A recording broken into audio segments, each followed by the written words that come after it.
नमस्कार साहित्य प्रेमियों। आप देख रहे हैं साहित्य सागर, जहां हिंदी साहित्य की महान रचनाएं जीवंत होती हैं। आज हम प्रस्तुत कर रहे हैं मुंशी प्रेमचंद जी के युगांतकारी उपन्यास प्रेमाश्रम के भाग 46 से 50। कई महीने बीत चुके, लेकिन प्रेमशंकर अपील दायर करने का निश्चय ना कर सके। जिस काम में उन्हें किसी दूसरे से मदद मिलने की आशा न होती थी, उसे वह बड़ी तत्परता के साथ करते थे। लेकिन जब कोई उन्हें सहारा देने के लिए हाथ बढ़ा देता था, तब उन पर एक विचित्र शिथिलता सी छा जाती थी। इसके सिवा धनाभाव भी अपील का बाधक था। दीवानी के खर्च ने उन्हें इतना जेरबार कर दिया था कि हाईकोर्ट जाने की हिम्मत न पड़ती थी। यद्यपि कितने ही आदमियों को उनसे श्रद्धा थी और वह इस पुण्य कार्य के लिए पर्याप्त धन एकत्र कर सकते थे, पर उनकी स्वाभाविक सरलता और कातरता इस आधार को उनकी कल्पना में भी न आने देती थी। एक दिन संध्या समय प्रेमशंकर बैठे हुए समाचार पर देख रहे थे। गोरखपुर के सनातन धर्म महोत्सव का समाचार मोटे अक्षरों में छपा हुआ दिखाई दिया।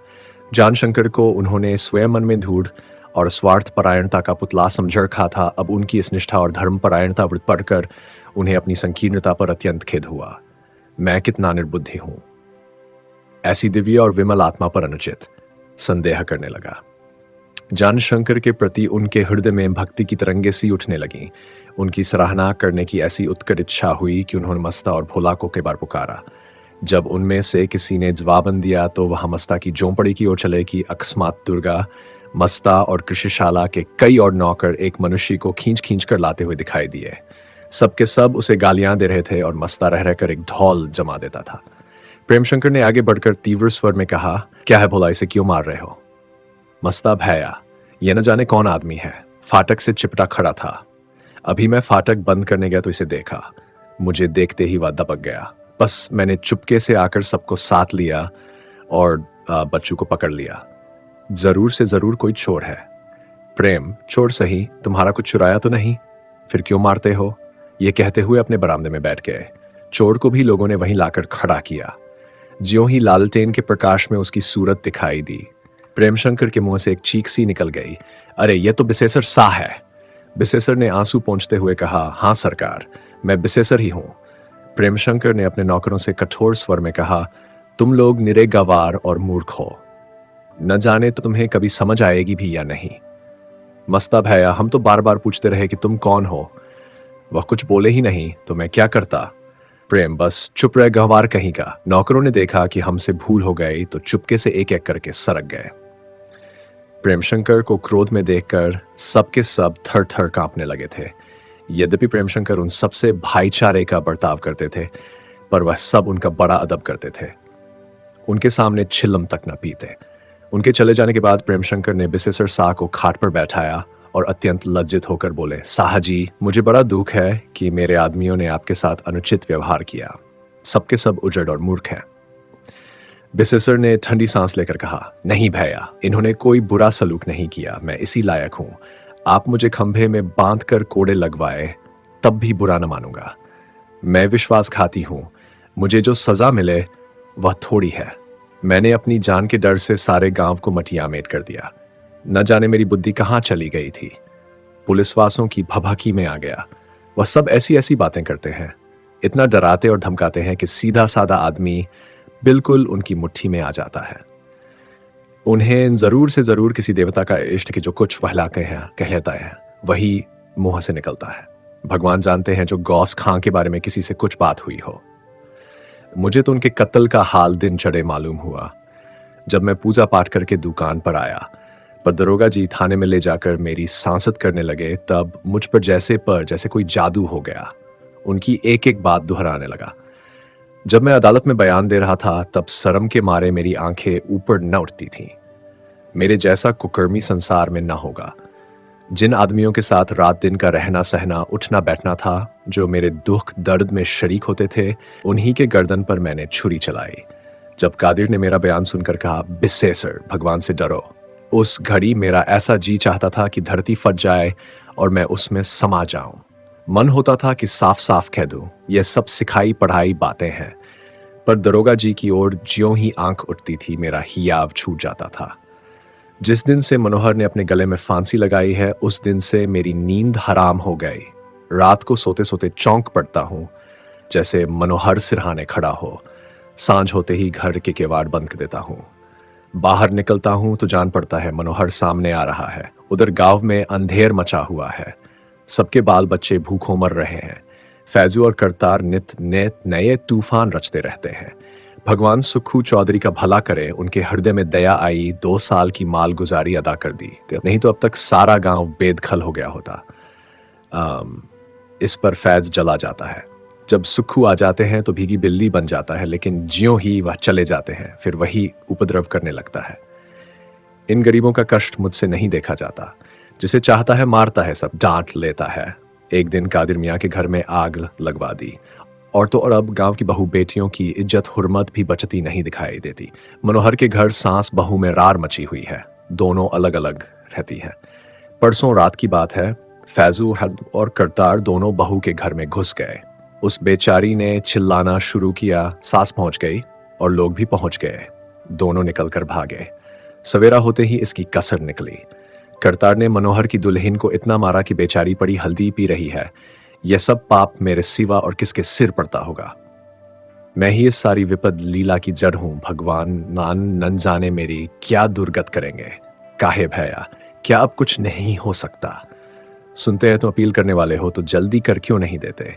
ऐसा न हो कि मियाद गुजर जाए, तुम मुझे तलब करा देना, मुझ पर दरोगा हल्फी का इल्जाम जाएगा तो क्या?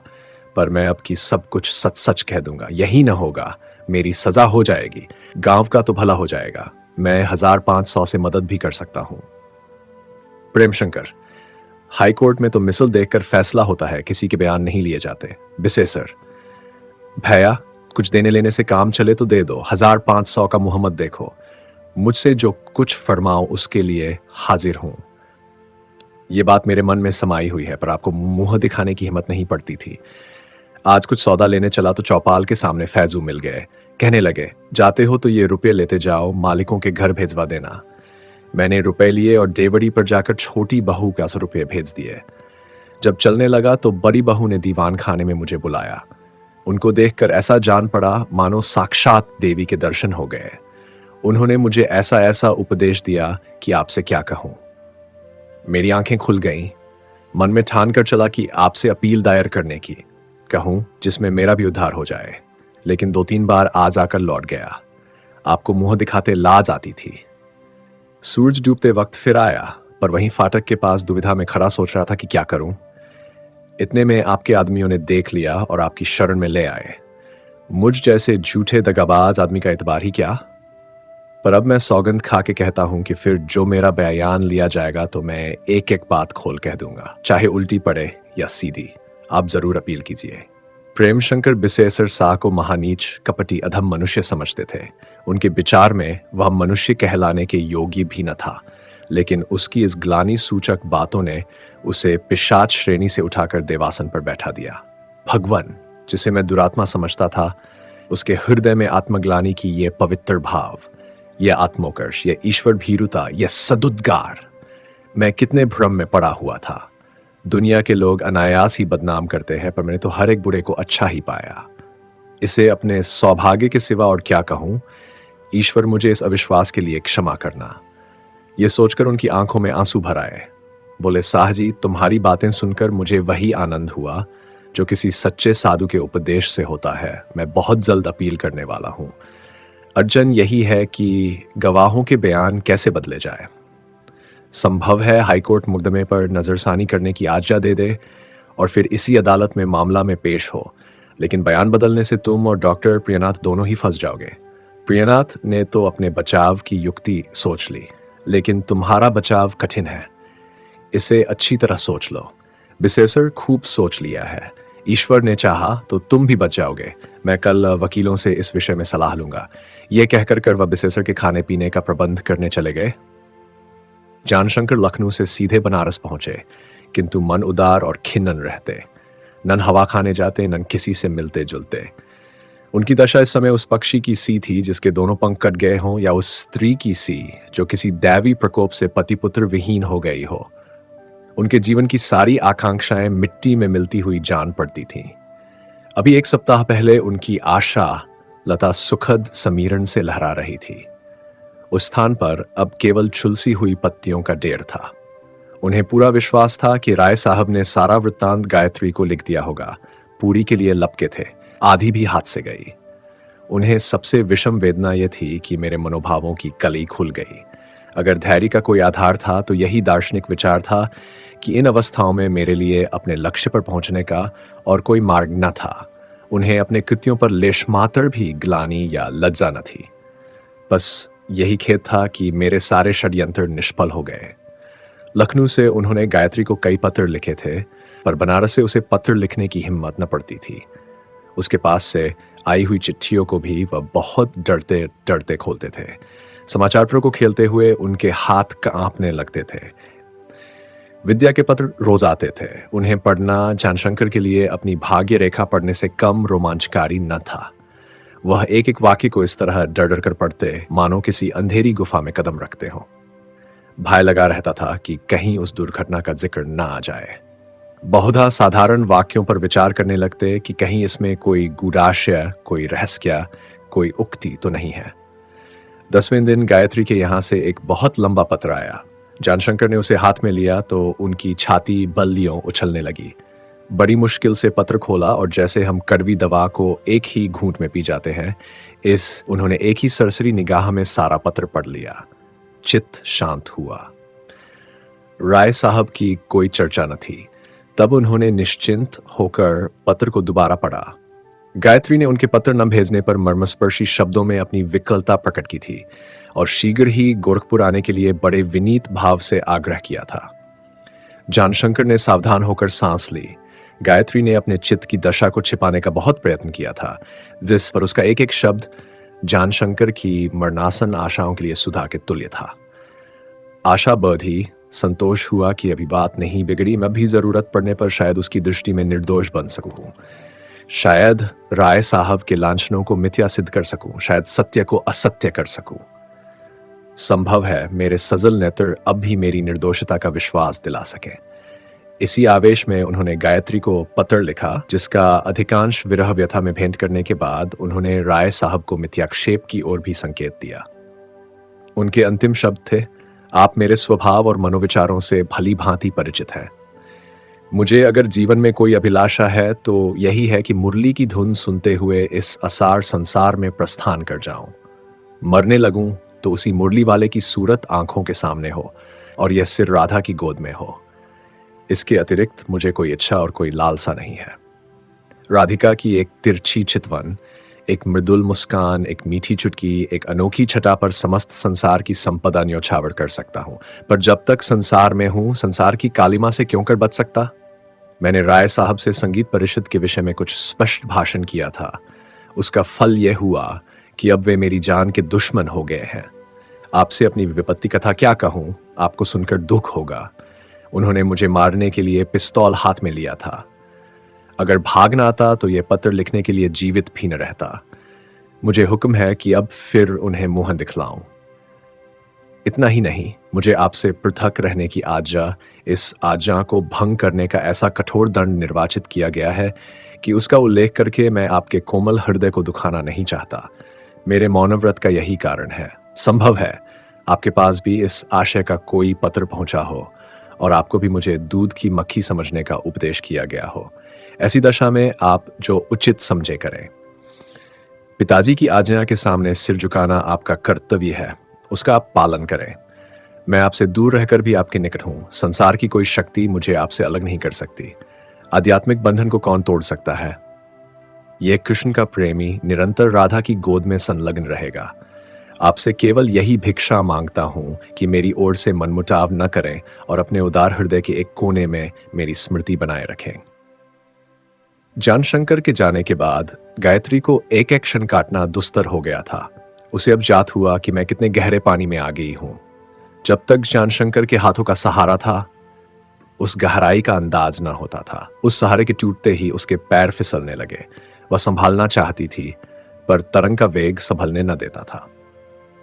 अब की जानशंकर पूरे साल भर के बाद गोरखपुर से निकले थे। वह नित्य उन्हें देखती थी, नित्य उनसे बातें करती थी और यद्यपि अवसर दिन में 1 या 2 बार से अधिक न मिलता था, पर उन्हें अपने समीप देखकर उसका हृदय संतुष्ट रहता था। अब पिंजरे को खाली देखकर उसे पक्षी की बार बार याद आती थी। वह सरल और गौरवशील थी, लेकिन उसके हृदय स्थल में प्रेम का एक उबलता हुआ सोता छिपा हुआ था। वह अब तक अभिमान के मोटे कत्तल से दबा हुआ प्रवाह का कोई मार्गन पाकर एक सुषुप्तावस्था में पड़ा हुआ था। यही सुषुप्ति उसका सती थी। पर भक्ति और अनुराग ने उस अभिमान के कत्तल को हटा दिया था और उबलता हुआ सोता प्रबल वेग से द्रवित हो रहा था। वह आत्मविस्मृति की दशा में मग्न हो गई थी। वह अचेत सी हो गई थी। उसे लेश मात्र भी अनुमानन होता था कि भक्ति मुझे वासना की ओर खींचे लिए जाती है। वह इस प्रेम के नशे में कितनी ही ऐसी बातें करती और कितनी ही बातें सुनती थी, जिन्हें सुनकर वह पहले कानों पर हाथ रख लेती थी। जो पहले मन में आती तो वह आत्मघात कर लेती। परंतु अब वह गोपिका थी। वह सदनुराग की साक्षात प्रतिमा थी। इस आध्यात्मिक उद्गार में वासना का लगाव कहाँ, ऐन्द्रिक तृष्णाओं का मिश्रण कहाँ, कृष्ण का नाम, कृष्ण की भक्ति, कृष्ण की रट ने उसके हृदय और आत्मा को पवित्र प्रेम से परिपूरित कर दिया था। गायत्री जब जानशंकर की ओर चंचल चितवनों से ताकती या उनके सतृष्ण लोचनों को अपनी मृदुल मुस्कान सुधा से प्लावित करती, तो वह अपने को गोपिका समझती जो कृष्ण से ठिठोली या रहस्य कर रही हो। उसकी इस चितवन और मुस्कान से सच्चा प्रेमानुराग झलकता था। जानशंकर अब उसे प्रेमोन्मत्त नेत्रों से देखते या उसकी निष्ठुरता और अकृपा का गिला करते, तो उसे इसमें भी उन्हीं पवित्र भावों की झलक दिखाई देती थी। इस प्रेम रहस्य और आमोद विनोद का चस्का दिनों दिन बढ़ता जाता था। उन प्रेम कल्पनाओं के बिना चित्त उचटा रहता था। गायत्री इस विकलता की दशा में कभी जानशंकर के दीवाने की ओर जाती, कभी ऊपर, कभी नीचे, कभी बाग में, पर कहीं जी न लगता। वह गोपिकाओं की विरह व्यथा की अपने वियोग दुख से तुलना करती। सूरदास के उन पदों को गाती जिनमें गोपिकाओं का विरह वर्णन किया गया है। उसके बाग में एक कदम का पेड़ था। उसकी छाह में हरी घास पर लेटी हुई वह कभी गाती, कभी रोती, कभी कभी उद्विग्न होकर टहलने लगती, कभी सोचती लखनऊ चलूं, कभी जानशंकर को तार देकर बुलाने का इरादा करती, कभी निश्चय करती अब उन्हें कभी बाहर न जाने दूंगी। उनकी सूरत उसकी आंखों में फिरा करती, उनकी बातें कानों में गूंजा करती। कितना मनोहर स्वरूप है, कितनी रसीली बातें, साक्षात कृष्ण स्वरूप है। उसे आश्चर्य होता कि मैंने उन्हें अकेले क्यों जाने दिया। क्या मैं उनके साथ न जा सकती थी। वह जानशंकर को पत्र लिखती तो उनकी निर्दयता और हृदय शून्यता का खूब रोना रोती। उनके पत्र आते तो बार बार पढ़ती। उसके प्रेम कथन में अब संकोच या लज्जा बाधक न होती थी। गोपियों की विरह प्रथा में उसे अब एक करुण वेदना में आनंद मिलता था। प्रेम सागर की 2-4 चौपाइयां भी न पढ़ने पाती कि आंखों से आंसुओं की छड़ी लग जाती। लेकिन जब ज्ञानशंकर बनारस चले गए और उनकी चिट्ठियों का आना बिल्कुल बंद हो गया, तब गायत्री को ऐसा अनुभव होने लगा मानो मैं इस संसार में हूं ही नहीं, या कोई दूसरा निर्जन नीरव अचेतन संसार है।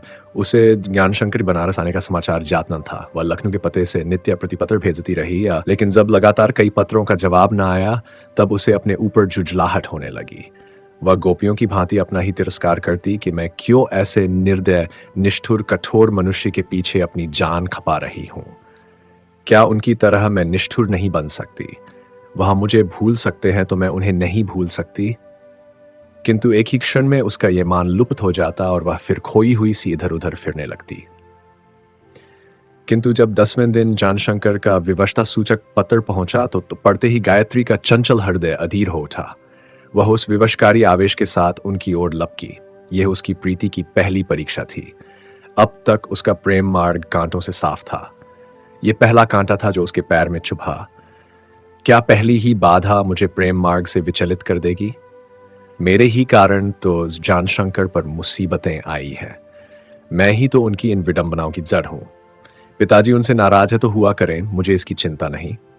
मैं क्यों प्रेम नीति से मुंह मोड़ूं? प्रेम का संबंध केवल 2 हृदयों से है। किसी तीसरे प्राणी को उसमें हस्तक्षेप करने का अधिकार नहीं। आखिर पिताजी ने उन्हें क्यों मुझसे पृथक रहने का आदेश किया? वे मुझे क्या समझते हैं? उनका सारा जीवन भोग विलास में गुजरा है। वह प्रेम के गूढ़ाशय क्या जाने? उन्हें इस पवित्र मनोवृत्ति का क्या जान? परमात्मा ने उन्हें जान ज्योति प्रदान की होती तो वह जानशंकर के आत्मोत्कर्ष को जानते, उनकी आत्मा का महत्व पहचानते। तब उन्हें विदित होता कि मैंने ऐसी पवित्र आत्मा पर दोषारोपण करके कितना घोर अन्याय किया है। पिताजी की आज्ञा मानना मेरा धर्म अवश्य है, किंतु प्रेम के सामने पिता की आज्ञा की क्या हस्ती है। ये ताप अनादि ज्योति की एक आभा है। ये दाह अनंत शांति का एक मंत्र है। इस ताप को कौन मिटा सकता है? दूसरे दिन गायत्री ने जानशंकर को तार दिया। मैं आ ही रही हूं और शाम की गाड़ी से मायाशंकर को साथ लेकर बनारस चली। जानशंकर को बनारस आए 2 सप्ताह से अधिक बीत चुके थे। संगीत परिषद समाप्त हो चुकी थी और अभी सामयिक पत्रों में उस पर वाद विवाद हो रहा था। यद्यपि अस्वस्थ होने के कारण राय साहब उसमें उत्साह के साथ भाग न ले सके थे, पर उनके प्रबंध कौशल ने परिषद की सफलता में कोई बाधा न होने दी। संध्या हो गई थी। विद्यावती अंदर बैठी हुई एक पुराना शाल रफू कर रही थी। राय साहब ने उसके सैर करने के लिए एक बहुत अच्छी सी गाड़ी दे दी थी और कोचवान को ताकीद की थी कि जब विद्या का हुक्म मिले तुरंत सवारी तैयार करके उसके पास ले जाए। लेकिन इतने दिनों से विद्या एक दिन भी कहीं सैर करने न गई। उनका मन घर के धंधों से लगता था। उसे न थिएटर का शौक था, न सैर करने का, न गाने बजाने का। इनकी अपेक्षा उसे भोजन बनाने या सीने पिरोने में ज्यादा आनंद मिलता था। इस एकांत सेवन के कारण उसका मुखकमल मुरझाया रहता था। बहुधा सिरपीड़ा से ग्रसित रहती थी। वह परम सुंदर कोमलांगी रमणी थी, पर उसमें अभिमान का लेश भी न था। मांग चोटी आईने कंघी से अरुचि थी। उसे आश्चर्य होता था कि गायत्री क्यों कर अपना अधिकांश समय बनाव संवार में व्यतीत किया करती है। कमरे में अंधेरा हो रहा था, पर वह अपने काम में इतनी रत थी कि उसे बिजली के बटन दबाने का भी ध्यान न था। इतने में राय साहब उसके द्वार पर आकर खड़े हो गए और बोले, ईश्वर से बड़ी भूल हो गई कि उसने तुम्हें दर्जिन बना दिया। अंधेरा हो गया, आंखों में सूझता नहीं, लेकिन तुम्हें अपने सुई तागे से छुट्टी नहीं। विद्या ने शाल समेट दिया और लज्जित होकर बोली, थोड़ा सा बाकी रह गया था, मैंने सोचा कि इसे पूरा कर लूं तो उठूं। राय साहब पलंग पर बैठ गए और कुछ कहना चाहते थे कि खांसी आई और थोड़ा सा खून मुंह से निकल पड़ा। आंखें निस्तेज हो गईं और हृदय में विषम पीड़ा होने लगी। मुखाकार विकृत हो गया। विद्या ने घबराकर पूछा, पानी लाऊं? यह मर्ज तो आपको न था। किसी डॉक्टर को बुला भेजूं? राय साहब, नहीं, कोई जरूरत नहीं, अभी अच्छा हो जाऊंगा। यह सब मेरे सुयोग्य, विद्वान और सर्वगुण संपन्न पुत्र बाबू जानशंकर की कृपा का फल है। विद्या ने प्रश्न सूचक विस्मय से राय साहब की ओर देखा और कातर भाव से जमीन की ओर ताकने लगी। राय साहब संभल कर बैठ गए और एक बार पीड़ा से कराह कर बोले, जी तो नहीं चाहता कि मुझ पर जो कुछ बीती है वह मेरे और जानशंकर के सिवा किसी दूसरे व्यक्ति के कानों तक पहुंचे, किंतु तुमसे पर्दा रखना अनुचित ही नहीं अक्षम्य है। तुम्हें सुनकर दुख होगा, लेकिन संभव है इस समय का शोक और खेद तुम्हें आने वाली मुसीबतों से बचाए जिनका सामान प्रारब्ध के हाथों हो रहा है। शायद तुम अपनी चतुराई से उन विपत्तियों का निवारण कर सको। विद्या के चित्त में भांति भांति की शंकाएं आंदोलित होने लगीं। वह एक पक्षी की भांति डालियों में उड़ने लगी। मायाशंकर का ध्यान आया, कहीं वह बीमार तो नहीं हो गया। जानशंकर तो किसी बला में नहीं फंस गए। उसने सशंक और सजल लोचनों से राय साहब की तरफ देखा। राय साहब बोले, मैं आज तक जानशंकर को एक धर्मपरायण, सच्चरित्र और सत्यनिष्ठ युवक समझता था। मैं उनकी योग्यता पर गर्व करता था और अपने मित्रों से उसकी प्रशंसा करते कभी न थकता था। पर अब की मुझे ज्ञात हुआ कि देवता के स्वरूप में भी पिशाच का वास हो सकता है। विद्या की त्योरियों पर अब बल पड़ गए। उसने कठोर दृष्टि से राय साहब को देखा, पर मुंह से कुछ न बोली। ऐसा जान पड़ता था कि वह इन बातों को नहीं सुनना चाहती। राय साहब ने उठकर बिजली का बटन दबाया और प्रकाश में विद्या की अनिच्छा स्पष्ट दिखाई दी, पर उन्होंने इसकी कुछ परवाह न करके कहा, यह मेरा 72वां साल है। हजारों आदमियों से मेरा व्यवहार रहा, किंतु मेरे चरित्र ज्ञान ने मुझे कभी धोखा नहीं दिया। इतना बड़ा धोखा खाने का मुझे जीवन में यह पहला ही अवसर है। मैंने ऐसा स्वार्थी आदमी कभी नहीं देखा। विद्या अधीर हो गई, पर मुंह से कुछ न बोली। उसकी समझ में न आता था कि राय साहब यह क्या भूमिका बांध रहे हैं, ऐसे अपशब्दों का प्रयोग कर रहे हैं। राय साहब, मेरा इस मनुष्य के चरित्र पर अटल विश्वास था। मेरी ही प्रेरणा से गायत्री ने इसे अपनी रियासत का मैनेजर बनाया। मैं जरा भी सचेत होता तो गायत्री पर इसकी छाया भी न पड़ने देता। ज्ञान और व्यवहार में इतना घोर विरोध हो सकता है, इसका मुझे अनुमान भी न था। जिसकी कलम में इतनी प्रतिभा हो, जिसके मुख में स्वच्छ निर्मल भावों की धारा बहती हो, उसका अंतःकरण ऐसा कलुषित, इतना मलिन होगा, यह मैं बिल्कुल नहीं जानता था। विद्या से न रहा गया। यद्यपि वह जानशंकर की स्वार्थ भक्ति से भली भांति परिचित थी, जिसका प्रमाण उसे कई बार मिल चुका था, पर उसका आत्मसम्मान उनका अपमान सह न सकता था। उनकी निंदा का एक शब्द भी वह अपने कानों में न सुनना चाहती थी। उसकी धर्मनीति में यह घोर पातक था। तीव्र स्वर से बोली, आप मेरे सामने उनकी बुराई न कीजिए। ये कहते कहते उसका गला रुंध गया और वह भाव जो व्यक्त न हो सके थे आंखों से बह निकले। राय साहब ने संपूर्ण शब्दों में कहा, बुराई नहीं करता, यथार्थ कहता हूं। मुझे अब मालूम हुआ कि उसने महात्माओं का स्वरूप क्यों बनाया है और धार्मिक कार्यों में क्यों इतना प्रवृत्त हुआ है। मैंने उसके मुंह से सब कुछ निकलवा लिया है। यह रंगीन जाल उसने भोली भाली गायत्री के लिए बिछाया है और वह कदाचित इसमें फंस भी चुकी है। विद्या की भौहें तन गई, मुखराशि रक्तपूर्ण हो गई। गौरवयुक्त भाव से बोली, पिताजी, मैंने सदैव आपका अदब किया है और आपकी अवज्ञा करते हुए मुझे जितना दुख हो रहा है वह वर्णन नहीं कर सकती, पर यह असंभव है कि उनके विषय में यह लांछन अपने कानों से सुनूं। मुझे उनकी सेवा में 17 वर्ष बीत गए, पर मैंने उन्हें कभी कुवासनाओं की ओर झुकते नहीं देखा। जो पुरुष अपने यौवन काल में संयम से रहा हो, उसके प्रति ऐसे अनुचित संदेह करके आप उसके साथ नहीं, गायत्री बहन के साथ भी घोर अत्याचार कर रहे हैं। इससे आपकी आत्मा को पाप लगता है। राय साहब, तुम मेरी आत्मा की चिंता मत करो, उस दुष्ट को समझाओ, नहीं तो उसकी कुशल नहीं है। मैं गायत्री को उसकी कामचेष्टा का शिकार न बनने दूंगा। मैं तुमको वैधव्य रूप में देख सकता हूं, पर अपने कुल गौरव को यो मिट्टी में मिलते नहीं देख सकता। मैंने चलते चलते उसे ताकीद कर दी थी, गायत्री से कोई सरोकार न रखे, लेकिन गायत्री के पत्र नित चले आ रहे हैं, जिससे विदित होता है कि वह उसके फंदों से कैसी जकड़ी हुई है।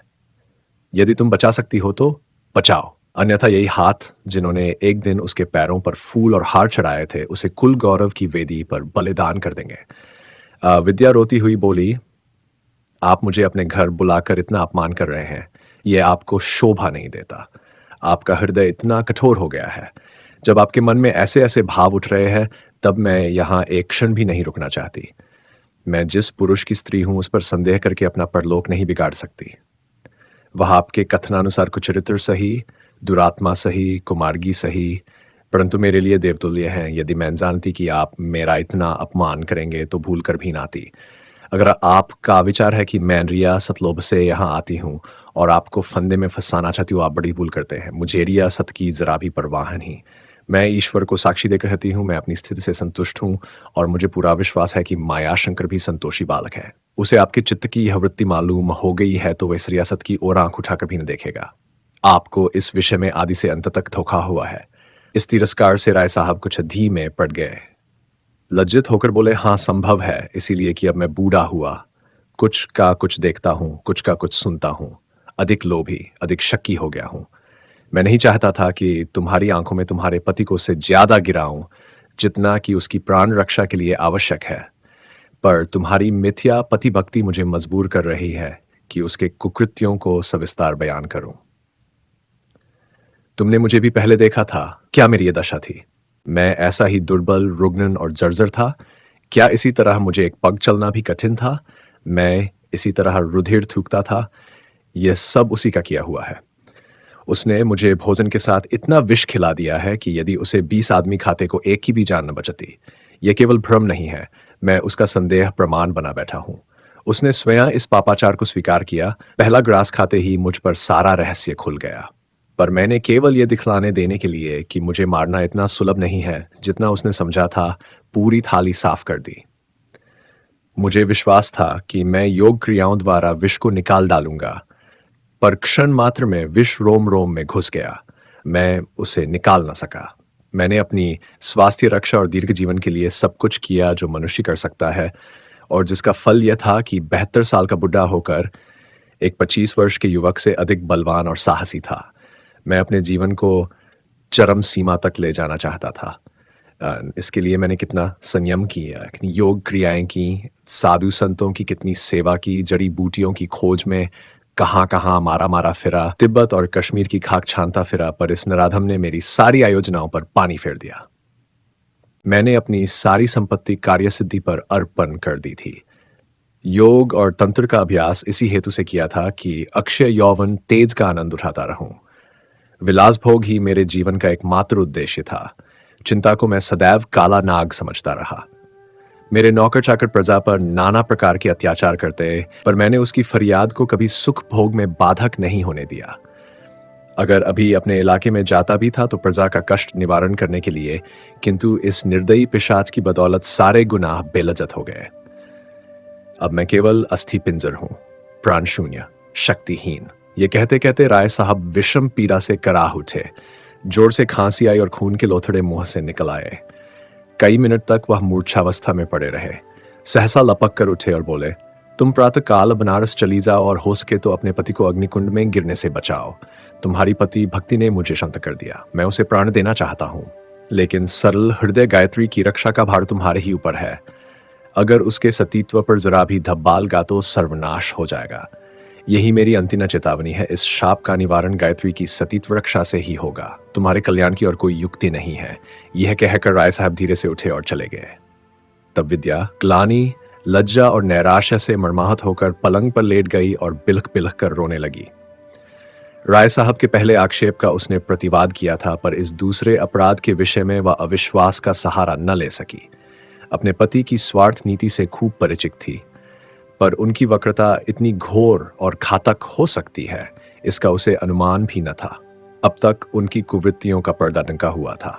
जो कुछ दुख और संताप होता था वह उसी तक रहता था, पर यहां आकर पर्दा खुल गया। वह अपने पति की निगाह में गिर गई, उसके मुंह में कालिख लग गई। राय साहब का यह समझना स्वाभाविक था कि इस दुष्कर्म में विद्या का भी कुछ भाग अवश्य होगा। कदाचित यही समझकर वह उसे ये वृत्तांत कहने आए थे। वह सारा दोष पति के सिर मरकर अपने को क्यों कर मुक्त कर सकती। इस उधेड़ बुन में विद्या का ध्यान जब पाप परिणाम की ओर गया तो वह कांप उठी। भगवान, मैं दुखिया हूं, अभागिनी हूं, मुझ पर दया करो, तुम्हारी शरण हूं। भांति भांति की शंकाएं उसके चित्त को विचलित करने लगीं। मायाशंकर की सूरत आंखों में फिरने लगी। ऐसा जी चाहता था कि पैरों में पल लग जाए और उड़कर उसके पास जा पहुंचूं। रह रहकर हृदय में एक हुकसी उठती थी और अनिष्ट कल्पना से चित्विकल हो जाता था। एक क्षण में इन ग्लानि और शंकाओं ने उग्र रूप धारण किया। आग की बिखरी हुई चिंगारियां एक प्रचंड ज्वाला के रूप में जानशंकर की ओर लपकीं। तुम इतने नीच, इतने क्रूर, इतने दुर्बल हो, तुमने कहीं का न रखा। तुम्हारे ही कारण मेरी ये दुर्दशा हो रही है और अभी न जाने क्या क्या होगी। तुम धूर्त हो, न जाने पूर्व जन्म में ऐसा क्या पाप किया था, तुम्हारे पल्ले पड़ी। उसने जानशंकर को उसी दम एक पत्र लिखने का निश्चय किया और सोचने लगी उसकी शैली क्या हो। इसी सोच में पड़े पड़े उसे नींद आ गई। वह बहुत देर तक पड़ी रही। जब सर्दी लगी तो चौंकी। कमरे में सन्नाटा था। सारे घर में निस्तब्धता छाई थी। उसके व्यालू का हल सामने मेज पर रखा हुआ था और एक पालतू बिल्ली उसके निकट उन चूहों की ताक में बैठी हुई थी जो भोज्य पदार्थों का आस्वादन करने के लिए अलमारी के कोने से निकल आते थे और अज्ञात भय के कारण आधे रास्ते लौट जाते थे। विद्या की मिनट तक इस दृश्य में मग्न रही। निद्रा ने उसके चित्त को शांत कर दिया था। उसे चूहे पर दया आई जो एक क्षण में बिल्ली के मुंह का ग्रास बन जाएगा। इसके साथ ही उसकी कल्पना चूहे से जानशंकर की अवस्था की तुलना करने लगी। क्या उसकी दशा भी इसी चूहे की सीनहीन है? उन पर क्रोध क्यों करूं? वह दया के योग्य है। वह इसी चूहे की भांति स्वाद के वश होकर काल के मुंह में दौड़े जा रहे हैं और माया लोभ के हाथों में काठ की पुतली बने हुए नाच रहे हैं। मैं जाकर उन्हें समझाऊंगी, उनसे विनय करूंगी कि मुझे ऐसी संपत्ति की लालसा नहीं है जिस पर आत्मा और विवेक का बलिदान किया गया हो। ऐसी जायदाद को मेरी तिलांजलि है। मेरा लड़का गरीब रहेगा, अपने पसीने की कमाई खाएगा, लेकिन जब तक मेरा वश चलेगा मैं उसे इस जायदाद की हवा भी न लगने दूंगी। गायत्री बनारस पहुंचकर ऐसी प्रसन्न हुई जैसे कोई बालू पर पती हुई मछली पानी में जा पहुंचे।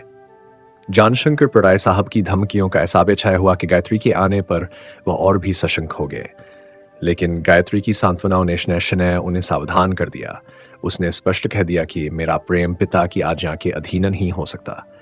वह जानशंकर को अन्याय पीड़ित समझती थी और अपनी स्नेहमयी बातों से उनका क्लेश दूर करना चाहती।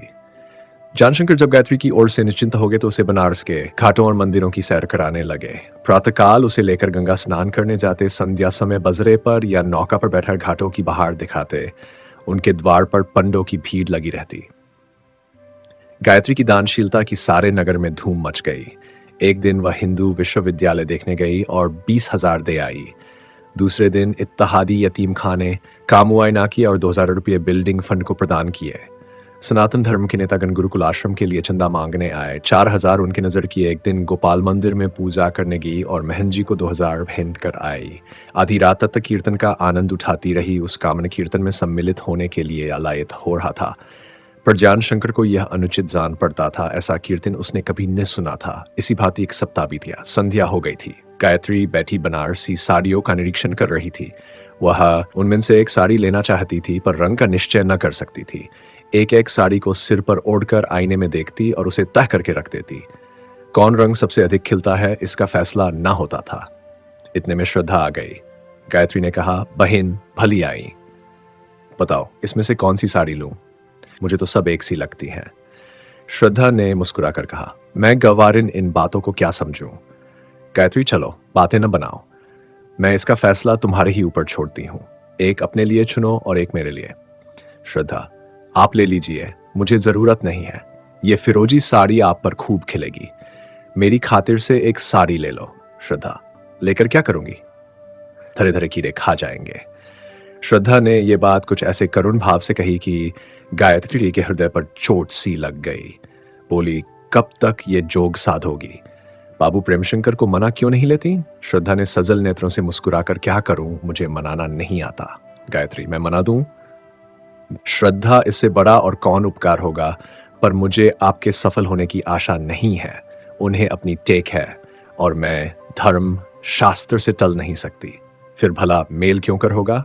गायत्री, प्रेम से। श्रद्धा, मुझे उनसे जितना प्रेम है वह प्रकट नहीं कर सकती। अगर उनका जरा भी इशारा पाऊं तो आग में कूद पड़ूं। और मुझे विश्वास है कि उन्हें भी मुझसे इतना ही प्रेम है, लेकिन प्रेम केवल हृदयों को मिलाता है, देह पर उसका बस नहीं है। इतने में जान शंकर आ गए और गायत्री से बोले, मैं जरा गोपाल मंदिर की ओर चला गया था। वहां कुछ भक्तों का विचार है कि आपके शुभागमन के उत्सव में कृष्ण लीला करें।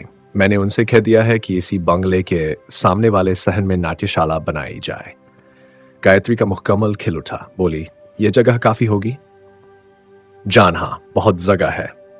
उन लोगों की यह भी इच्छा है कि आप कोई पार्ट लें। गायत्री, आप लेंगे तो मैं भी लूंगी।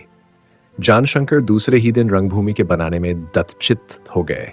एक विशाल मंडप बनाया गया।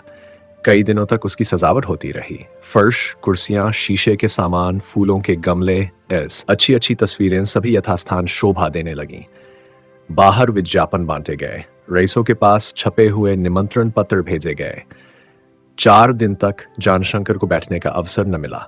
एक पैर दीवान खाने में रहता था, जहां अभिनेतागण अपने अपने पार्ट का अभ्यास किया करते थे। दूसरा पैर शामियाने में रहता था, जहां सैकड़ों मजदूर, बढ़ई, चित्रकार अपने अपने काम कर रहे थे। स्टेज की छटा अनुपम थी।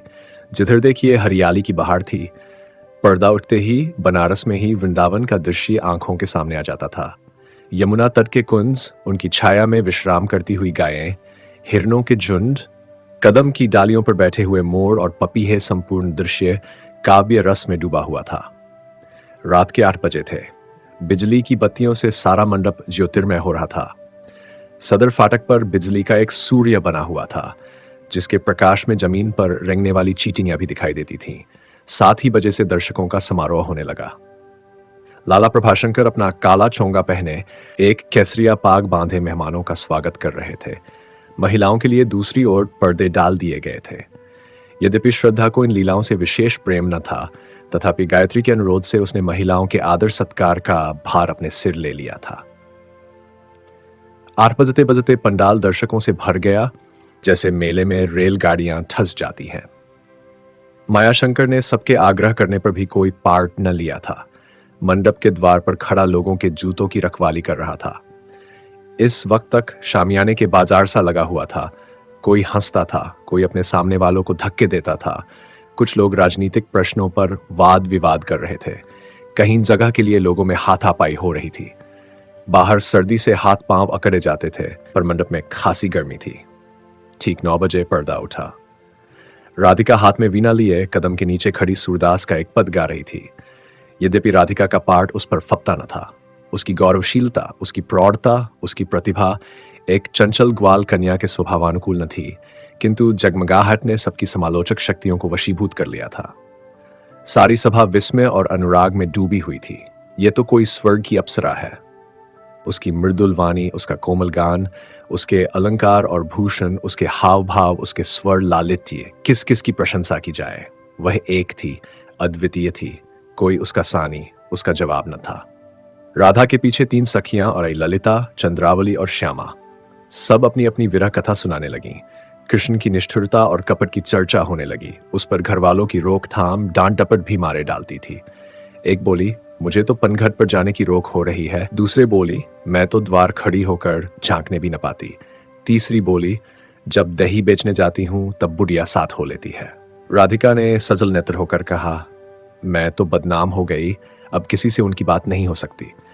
ललिता बोली, वह आप ही निर्दयी हैं, नहीं तो क्या मिलने का कोई उपाय ही न था। चंद्रावली, उन्हें हमको जलाने और तड़पाने में आनंद मिलता है। श्यामा, ये बात नहीं, वह हमारे घर वालों से डरते हैं।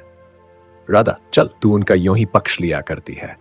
बड़े चतुर तो बनते हैं, क्या इन बुद्धुओं को भी धता नहीं बता सकते? बात यह है कि उन्हें हमारी सुध ही नहीं है। ललिता, चलो आज हम सब उनको परखें। इस पर सब सहमत हो गईं।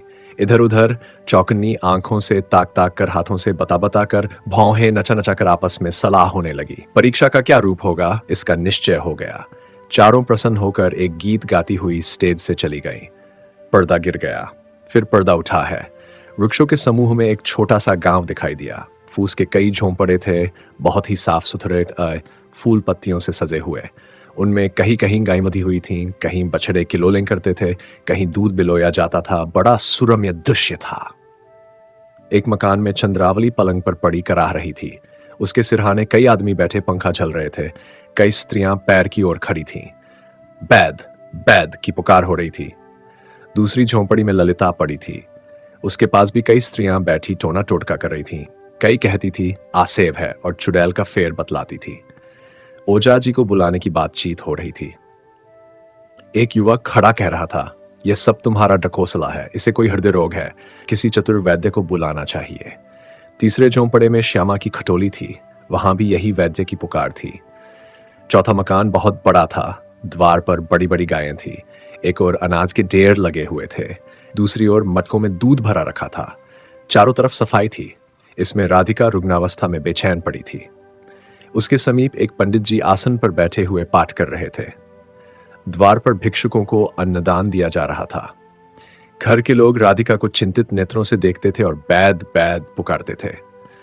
सहसा दूर से आवाज आई, बैद बैद, सब रोगों का बैद, काम का बैद, क्रोध का बैद, मोह का बैद, लोभ का बैद, धर्म का बैद, कर्म का बैद, मोक्ष का बैद।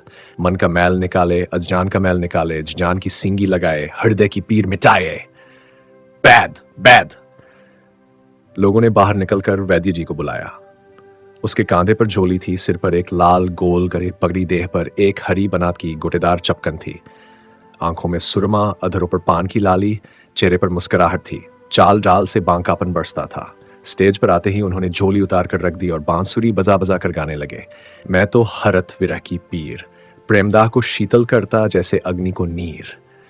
मैं तो हरत, निर्मल जान की बूटी देकर देत हृदय को धीर। मैं तो हरत। राधा के घर वाले उन्हें हाथों हाथ अंदर ले गए। राधिका ने उन्हें देखते ही मुस्कुराकर मुंह छिपा लिया। वैद्य जी ने उसकी नाड़ी देखने के बहाने से उसकी गोरी गोरी कलाई पकड़कर धीरे से दबा दी। राधा ने झिझक कर हाथ छुड़ा लिया। तब प्रेम नीति की भाषा में बातें होने लगीं। राधा, नदी में अथाह जल है। वैद्य, जिसके पास नौका है उसे जल का क्या भय। राधा, आंधी है, भयानक लहरें हैं और बड़े बड़े भयंकर जल जंतु हैं। वैद्य, मल्लाह चतुर है, सूर्य भगवान निकल आए पर तारे क्यों जगमगा रहे हैं। वैद्य, प्रकाश फैलेगा तो वह स्वयं लुप्त हो जाएंगे। वैद्य जी ने घर वालों को आंखों के इशारे से हटा दिया। जब एकांत हो गया तब राधा ने मुस्कुराकर कहा, प्रेम का धागा कितना दृढ़ है। जानशंकर ने इसका कुछ उत्तर न दिया। गायत्री फिर बोली, आग लकड़ी को जलाती है पर लकड़ी जल जाती है तो आग भी बुझ जाती है। जानशंकर ने इसका भी कुछ जवाब न दिया। गायत्री ने उसके मुख की ओर विस्मय से देखा, ये मौन क्यों? अपना पार्ट भूल तो नहीं गए? तब तो बड़ी हंसी होगी। जानशंकर के होठ बंद ही थे, सांस बड़े वेग से चल रही थी, पांव कांप रहे थे, नेत्रों में विषम प्रेरणा झलक रही थी और मुख से भयंकर संकल्प प्रकट होता था, मानो कोई हिंसक पशु अपने शिकार पर टूटने के लिए अपनी शक्तियों को एकाग्र कर रहा हो। वास्तव में जानशंकर ने छलांग मारने को निश्चय कर लिया था। इसी एक छला में वह सौभाग्य शिखर पर पहुंचना चाहते थे। इसके लिए महीनों से तैयार हो रहे थे। इसीलिए उन्होंने ये ड्रामा खेला था। इसीलिए उन्होंने ये स्वांग भरा था। छलांग मारने का यही अवसर था। इस वक्त चूकना पाप था। उन्होंने तोते का दाना खिलाकर पर्चा लिया था। निशंक होकर उनके आंगन में दाना चुगता फिरता था। उन्हें विस्तार था कि दाने की चोट उसे पिंजरे में खींच ले जाएगी। उन्होंने पिंजरे का द्वार खोल दिया था। तोते ने पिंजरे को देखते ही चौंक कर पर खोले और मुडेरे पर उड़कर जा बैठा। दाने की चार उसकी स्वेच्छावृत्ति का सर्वनाश कर सकी थी। गायत्री की भी ही दशा थी। यह अव्यवस्थ प्रेरणा देखकर झिझकी। यह उसका इच्छित कर्म था। वह प्रेम का रस पान कर चुकी थी। उसकी शीतलदाह और सुखद पीड़ा का स्वाद चख चुकी थी। वशीभूत हो चुकी थी। पर सतीत्व रक्षा की आंतरिक प्रेरणा अभी शिथिल न हुई थी। वह झिझकी और उसी भांति उठ खड़ी हुई जैसे किसी आकस्मिक आघात को रोकने के लिए हमारे हाथ स्वयं अनिश्चित रूप से उठ जाते हैं। वह घबरा कर उठी और वेग से स्टेज की पीछे की ओर निकल गई। वहां पर चारपाई पड़ी हुई थी। वह उस पर जाकर गिर पड़ी। वह संजा शून्य सी हो रही थी, जैसे रात के सन्नाटे से कोई गीदड़ बादल की आवाज सुने और चिल्लाकर गिर पड़े। उसे कुछ जान था तो केवल भय का, लेकिन उसमें तोते की सी स्वाभाविक शंका थी तो इसी तोते का सा अल्प सम्मान भी था। जैसे तोता एक ही क्षण में फिर दाने पर गिरता है और अंत में पिंजरबद्ध हो जाता है, उसी भांति गायत्री भी एक ही क्षण में उसकी झिझक पर लज्जित हुई। उसकी मानसिक पवित्रता कब की विनष्ट हो चुकी थी। अब वह अनिश्चित प्रतिकार की शक्ति भी विलुप्त हो गई। उसके मनोभाव का क्षेत्र अब बहुत विस्तृत हो गया था। पति प्रेम उसके एक कोने में पैर फैलाकर बैठ सकता था। अब हृदय देश पर उसका अधिपत्य न था। एक क्षण में वह फिर स्टेज पर आई। शर्मा रही थी कि जानशंकर मन में क्या कहते होंगे। हाँ, मैं भक्ति के वेग में अपने को न भूल सकी, यहां भी अहंकार को न मिटा सकी। दर्शक वंद मन न जाने क्या विचार कर रहे होंगे। वह स्टेज पर पहुंची तो ज्ञानशंकर एक पद गाकर लोगों का मनोरंजन कर रहे थे। उसके स्टेज पर आते ही पर्दा गिर गया। आध घंटे के बाद तीसरी बार पर्दा उठा। फिर वही कदम का वृक्ष था, वही सघन कुंज। चारों सखियां बैठी हुई कृष्ण के वैद्य रूप धारण की चर्चा कर रही थीं। वह कितने प्रेमी, कितने भक्तवत्सल हैं, स्वयं भक्तों के भक्त हैं। इस वार्तालाप के उपरांत एक पद्यबद्ध संभाषण होने लगा, जिसमें जान और भक्ति की तुलना की गई और अंत में भक्ति पक्ष को ही सिद्ध किया गया। चारों सखियों ने आरती गाई और अभिनय समाप्त हुआ। पर्दा गिर गया। गायत्री के भाव चित्रण, स्वर लालित्य और अभिनय कौशल की सभी प्रशंसा कर रहे थे। कितने ही सरल हृदय भक्तजनों को तो विश्वास हो गया कि गायत्री को राधिका का इष्ट है।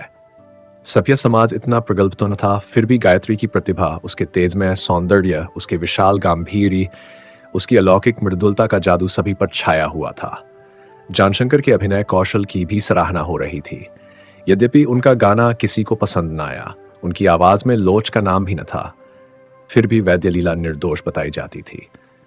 गायत्री अपने कमरे में आकर कोच पर बैठी तो 1 बज गया था। वह आनंद से फूली न समाती थी। चारों तरफ उसकी वाह वाह हो रही थी। शहर के कई रसिक सज्जनों ने चलते समय आकर उसके मानव चरित्र ज्ञान की प्रशंसा की थी। यहां तक कि श्रद्धा भी उसके अभिनय नैपुण्य पर विस्मित हो रही। उसका गौरवशील हृदय इस विचार से उन्मत्त हो रहा था कि आज सारे नगर में मेरी ही चर्चा, मेरी ही धूम है, और यह सब किसके सत्संग का, किसकी सत्प्रेरणा का फल था। गायत्री के रोम रोम से जानशंकर के प्रति श्रद्धाध्वनि निकलने लगी। उसने जानशंकर पर अनुचित संदेह करने के लिए अपने को तिरस्कृत किया। मुझे उनसे क्षमा मांगनी चाहिए, उनके पैरों पर गिरकर उनके हृदय से इस दुख को मिटाना चाहिए। मैं उनकी पदरज हूं। उन्होंने मुझे धरती से उठाकर आकाश पर पहुंचाया है। मैंने उन पर संदेह किया। मुझसे बड़े कृतघ्न और कौन होगा। वह इन्हीं विचारों में मगन थी कि जानशंकर आकर खड़े हो गए और बोले, आज आपने मजलिस पर जादू कर दिया। गायत्री बोली, यह जादू आपका सिखाया हुआ है। जानशंकर सुना करता था कि मनुष्य का जैसा नाम होता है वैसे ही गुण भी उसमें आ जाते हैं, अब उस पर विश्वास न आता था। अब विदित हो रहा है कि यह कथन सर्वथा निस्सार नहीं है।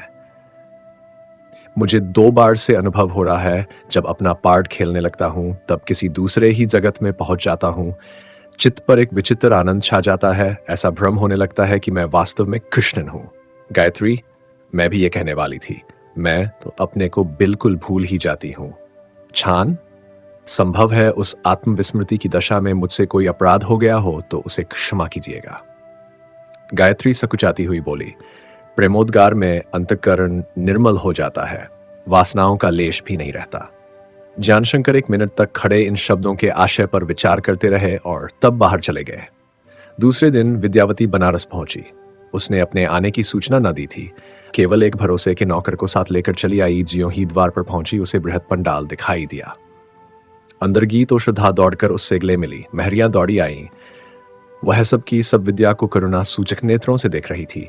गायत्री गंगा स्नान करने गई थी। विद्या के कमरे में गायत्री का राज्य था। उसके संदूक और अन्य सामान चारों ओर भरे हुए। विद्या को ऐसा क्रोध आया कि गायत्री का सब सामान उठाकर बाहर फेंक दे, पर कुछ सोचकर रह गई। गायत्री के साथ कई महरियां भी आई थीं। वे वहां की महरियों पर रोब जमाती थीं। विद्या को देखकर सब इधर उधर हट गईं। कोई कुशल समाचार पूछने पर भी ना आई। विद्या इन परिस्थितियों को उसी दृष्टि से देख रही थी जैसे कोई पुलिस अफसर किसी घटना के प्रमाणों को देखता है। उसके मन में जो शंका आरोपित हुई थी उसकी पग पग पर पुष्टि होती जाती थी। ज्यों ही एकांत हुआ, विद्या ने श्रद्धा से पूछा, यह शामियाना कैसे तना हुआ है? श्रद्धा, रात को वहां कृष्ण लीला हुई थी। विद्या, बहन ने भी कोई पार्ट लिया? वह राधिका बनी थी और बाबूजी ने कृष्ण का पार्ट लिया था। विद्या, बहन से खेलते न बना होगा। श्रद्धा, वाह, वह इस कला में निपुण है। सारी सभा लट्टू हो गई। आती होंगी, आप ही कहेंगी। क्या नित्य गंगा स्नान करने जाती है? हाँ, प्रातःकाल गंगा स्नान होता है, संध्या को कीर्तन सुनने जाती है। इतने में मायाशंकर ने आकर माता के चरण स्पर्श किए। विद्या ने उसे छाती से लगाया और बोली, बेटा आराम से तो रहे? जी हाँ, खूब आराम से था। विद्या बहन, देखो इतने ही दिनों में इसकी आवाज कितनी बदल गई है, बिल्कुल नहीं पहचानी जाती। मौसी जी के क्या रंग डंग है। खूब प्यार करती है ना? हाँ, मुझे बहुत चाहती है, बहुत अच्छा मिजाज है। वहां भी कृष्ण लीला होती थी कि नहीं? मैं, हाँ, वहां तो रोज ही होती रहती थी। कीर्तन नित्य होता था। मथुरा वृंदावन से रहस वाले बुलाए जाते थे। बाबूजी भी कृष्ण का पार्ट खेलते हैं। उनके केश खूब बढ़ गए हैं। सूरत से महंत मालूम होते हैं। तुमने तो देखा होगा। विद्या, हाँ, देखा क्यों नहीं। बहन अब भी उदास रहती है। माया, मैंने तो उन्हें कभी उदास नहीं देखा। हमारे घर में ऐसा प्रसन्नचित्त कोई है ही नहीं। विद्या ये प्रश्न यूं पूछ रही थी जैसे कोई वकील गवाह से जिरह कर रहा हो। प्रत्येक उत्तर संदेह को दृढ़ करता था। 10 बजे द्वार पर मोटर की आवाज सुनाई दी। सारे घर में हलचल मच गई। कोई महरी गायत्री का पलंग बिछाने लगी, कोई उसके स्लीपरों को पोंछने लगी, किसी ने फर्श झाड़ना शुरू किया। 10 कोई उसके जलपान की सामग्रियां निकाल कर तस्तरी में रखने लगी और एक ने लोटा गिलास मांझ कर रख दिया। इतने में गायत्री ऊपर आ पहुंची। पीछे पीछे जानशंकर भी थे। विद्या अपने कमरे में से न निकली, लेकिन गायत्री लपक कर उसके गले से लिपट गई और बोली, तुम कब आई? पहले से खत भी न लिखा? विद्या गला छुड़ाकर अलग खड़ी हो गई और रुखाई से बोली, खत लिखकर क्या करती? यहां किसे फुर्सत थी कि मुझे लेने जाता। दामोदर महाराज के साथ चली आई। जानशंकर ने विद्या के चेहरे की ओर प्रश्नात्मक दृष्टि से देखा। उत्तर मोटे अक्षरों में स्पष्ट लिखा हुआ था। विद्या भावों को छिपाने में कच्ची थी। सारी कथा उसके चेहरे पर अंकित थी। उसने जानशंकर को आंख उठाकर भी न देखा। कुशल समाचार पूछने की बात ही क्या। नंगी तलवार बनी हुई थी। उसके तेवर साफ कह रहे थे कि वह भरी बैठी है और अवसर पाते ही उबल पड़ेगी। जानशंकर का चित्त उद्विग्न हो गया। वे शंकाएं व परिणाम चिंता जो गायत्री के आने से दब गई थी, फिर जाग उठी और उनके हृदय में कांटों के समान चुभने लगी। उन्हें निश्चय हो गया कि विद्या सब कुछ जान गई। अब वह मौका पाते ही ईर्ष्यावेग में गायत्री से सब कुछ कह सुनाएगी। मैं उसे किसी भांति नहीं रोक सकता। समझाता, डराना, धमकाना, विनय और चिरौरी करना सब निष्फल होगा। बस अगर अब प्राण रक्षा का कोई उपाय है तो यही कि उसे गायत्री से बातचीत करने का अवसर ही न मिले। या तो आज ही शाम की गाड़ी से गायत्री को लेकर गोरखपुर चला जाऊं, या दोनों बहनों में ऐसा मनमुटाव करा दूं कि एक दूसरी से खुलकर मिल ही न सकें। स्त्रियों को लड़ा देना कौन सा कठिन काम है। एक इशारे में तो उनके तेवर बदलते हैं। जानशंकर को अभी तक यह ध्यान भी न था कि विद्या मेरी भक्ति और प्रेम के मर्म तक पहुंची हुई है। वह केवल अभी तक राय साहब वाली दुर्घटनाओं को ही इस मनोमालिन्य का कारण समझ रहे थे। विद्या ने गायत्री से अलग हटकर उसके नखशिख को चुभती हुई दृष्टि से देखा। उसने उसे 6 साल पहले देखा था। तब उसका मुखकमल मुरझाया हुआ था। वह संध्या काल के सदृश उदास, मलिन, निश्चेष थी। पर इस समय उसके मुख पर खिले हुए कमल की शोभा थी। वह उषा की भांति विकसित तेजों में सचेष्ट स्फूर्ति से भरी हुई दीख पड़ती थी। विद्या इस विद्युत प्रकाश के सम्मुख दीपक के समान ज्योतिहीन मालूम होती थी। गायत्री ने पूछा, संगीत सभा का तो खूब आनंद उठाया होगा? जानशंकर का हृदय थक थक करने लगा। उन्होंने विद्या की ओर बड़ी दीन दृष्टि से देखा, पर उसकी आंखें जमीन की तरफ थीं। बोली, मैं तो कभी संगीत के जलसे में गई ही नहीं। हाँ, इतना जानती हूं कि जलसा बड़ा फीका रहा। लाला जी बहुत बीमार हो गए और एक दिन भी जलसे में शरीक न हो सके। गायत्री, मेरे न जाने से नाराज तो अवश्य ही हुए होंगे? विद्या, तुम्हें उनके नाराज होने की क्या चिंता है? वह नाराज होकर तुम्हारा क्या बिगाड़ सकते हैं? यद्यपि यह उत्तर काफी तौर पर द्वेषमूलक था, पर गायत्री अपनी कृष्णन लीला की चर्चा करने के लिए इतनी उतावली हो रही थी कि उसने इस पर कुछ ध्यान न दिया। बोली, क्या कहूं, तुम कल न आ गई, नहीं तो यहां कृष्ण लीला का आनंद उठाती। भगवान की कुछ ऐसी दया हो गई कि सारे शहर में इस लीला की वाह वाह मच गई। किसी प्रकार की त्रुटि न रही। रंगभूमि तो तुमको अभी दिखाऊंगी, पर उसकी सजावट ऐसी मनोहर थी कि तुमसे क्या कहूं। केवल पर्दों को बनवाने में हजारों रुपये खर्च हो गए। बिजली के प्रकाश से सारा मंडप ऐसा जगमगा रहा था कि उसकी शोभा देखते ही बनती थी। मैं इतनी बड़ी सभा के सामने आते ही डरती थी, पर कृष्ण भगवान ने ऐसी कृपा की कि मेरा पार्ट सबसे बढ़कर रहा। पूछो बाबूजी से शहर में उसकी कैसी चर्चा हो रही है। लोगों ने मुझसे एक एक पद कई कई बार गवाया। विद्या ने व्यंग्य भाव से कहा, मेरा भाग्य था कि कल ना आई। गायत्री, एक बार फिर वही लीला करने का विचार है। अब की तुम्हें भी कोई न कोई पार्ट दूंगी। विद्या, नहीं, मुझे क्षमा करना।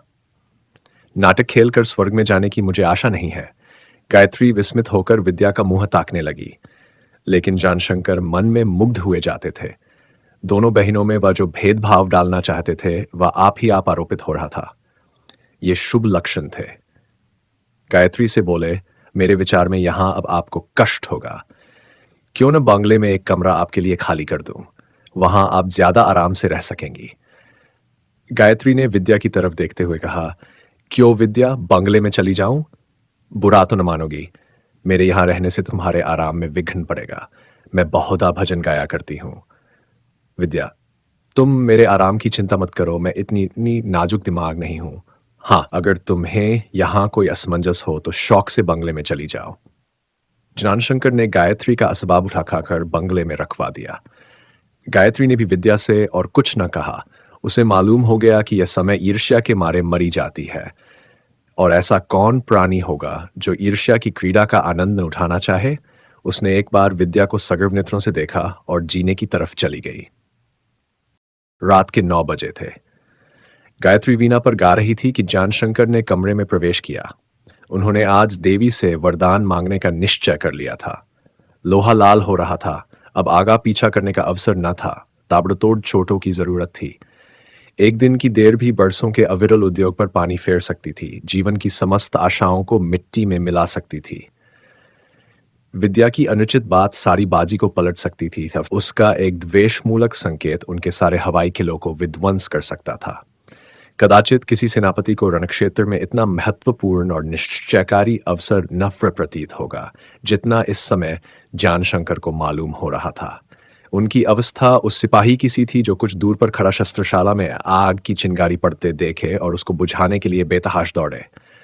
उसका द्रुत वेग कितना महत्वपूर्ण, कितना मूल्यवान है। एक क्षण का विलंब सेना के सर्वनाश, दुर्ग के दमन, राज्य के विक्षेप और जाति के पद्दलित होने के कारण हो सकता है। जानशंकर आज दोपहर से इसी समस्या के हल करने में व्यस्त थे। क्यों कर विषय को छेड़ूं?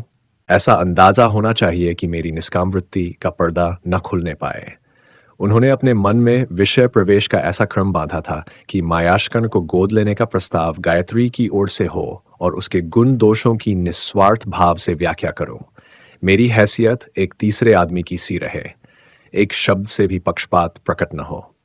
उन्होंने अपनी बुद्धि, विचार, दूरदर्शिता और पूर्व चिंता से कभी इतना काम लिया था। सफलता में जो बाधाएं उपस्थित होने की कल्पना हो सकती थी, उन सबों की उन्होंने योजना कर ली थी। अपने मन में एक एक शब्द, एक एक इशारे, एक एक भाव का निश्चय कर लिया था।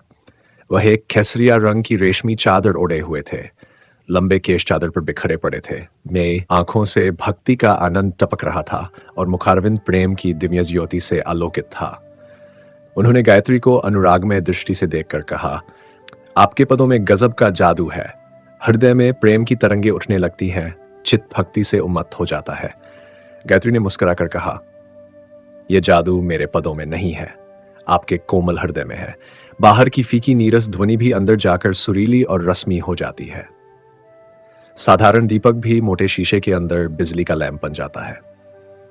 जानशंकर, मेरे चित्त की आजकल एक विचित्र दशा हो गई है।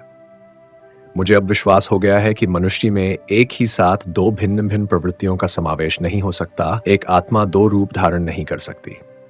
गायत्री ने उनकी और जिज्ञासा भाव से देखा और वीणा को मेज पर रखकर उनका मुंह देखने लगी।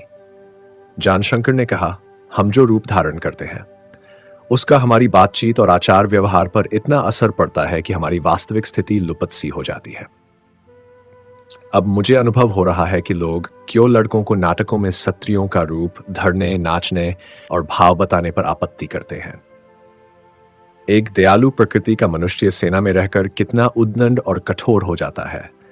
परिस्थितियां उसकी दयालुता का नाश कर देती हैं। मेरे कानों में अब नित्यवंशी की मधुर ध्वनि गूंजा करती है और आंखों के सामने गोकुल और बरसाने की छटा फिरा करती है।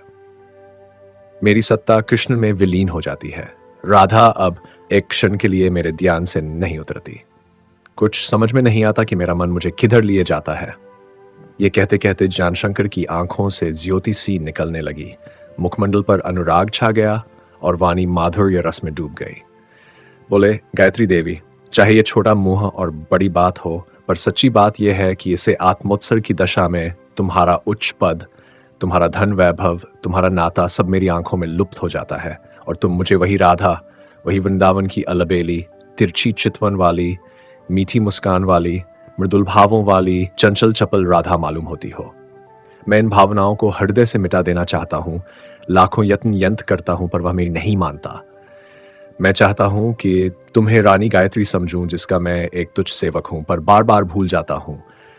तुम्हारी एक आवाज, तुम्हारी एक छलक, तुम्हारे पैरों की आहट, यहां तक कि केवल तुम्हारी याद मुझे इस बाह्य जगत ने उठाकर किसी दूसरे जगत में पहुंचा देती है। मैं अपने को बिल्कुल भूल जाता हूं। अब तक इस चित्त वृत्ति को गुप्त रखा था, लेकिन जैसे मिजराव की चोट से सितार ध्वनित हो जाता है, उसी भांति प्रेम की चोट से हृदय स्वरयुक्त हो जाता है। मैंने आपसे अपने चित्त की दशा कह सुनाई, संतोष हो गया। इस प्रीति का अंत क्या होगा, इसे उसके सिवा और कौन जानता है, जिसने हृदय में यह ज्वाला प्रदीप्त की है। जिस प्रकार प्यास से तड़पता हुआ मनुष्य ठंडा पानी पीकर तृप्त हो जाता है, एक एक घूंट उसकी आंखों में प्रकाश और चेहरे पर विकास उत्पन्न कर देता है, उसी प्रकार ये प्रेम वृत्तांत सुनाकर गायत्री का मुख चंद्र उज्जवल हो गया। उसकी आंखें उन्मत्त हो गईं। उसे अपने जीवन में एक स्फूर्ति का अनुभव होने लगा। उसके विचारों में यह आध्यात्मिक प्रेम था। इसमें वासना का लेश भी न था। इसके प्रेरक कृष्ण थे। वही जानशंकर के दिल में बैठे हुए उनके कंठ से ये प्रेम स्वर अलाप रहे थे। उसके मन में भी ऐसे भाव पैदा होते थे, लेकिन लज्जावश उन्हें प्रकट न कर सकती थी। राधा का पार्ट खेल चुकने के बाद वह फिर गायत्री हो जाती थी, किंतु इस समय ये बातें सुनकर उस पर नशा सा छा गया। उसे ज्ञात हुआ कि राधा मेरे हृदय स्थल में विराज रही है। उसकी वाणी लज्जा के बंधन से मुक्त हो गई। इस आध्यात्मिक रत्न के सामने समग्र संसार, यहाँ की अपना जीवन भी तुच्छ प्रतीत होने लगा। आत्मगौरव से आंखें चमकने लगीं। बोली, प्रियतम, मेरी भी यही दशा है। मैं भी इसी ताप से फूंक रही हूं। ये तन और मन अब तुम्हारी भेंट है। तुम्हारे प्रेम जैसा रत्न पाकर अब मुझे कोई आकांक्षा, लालसा नहीं रही। इस आत्म ज्योति ने माया और मोह के अंधकार को मिटा दिया। सांसारिक पदार्थों से जी भर गया। अब यही अभिलाषा है कि यह मस्तक तुम्हारे चरणों पर हो और तुम्हारे कीर्तिगान में जीवन समाप्त हो जाए। मैं रानी नहीं हूं, गायत्री नहीं हूं। मैं तुम्हारे प्रेम की भिखारिनी, तुम्हारे प्रेम की मतवाली, तुम्हारी चेरी राधा हूं। तुम मेरे स्वामी, मेरे प्राणाधार, मेरे इष्ट देव हो। मैं तुम्हारे साथ बरसाने की गलियों में विचरूंगी, यमुना तट पर तुम्हारे प्रेम राग गाऊंगी। मैं जानती हूं कि मैं तुम्हारे योग्य नहीं हूं।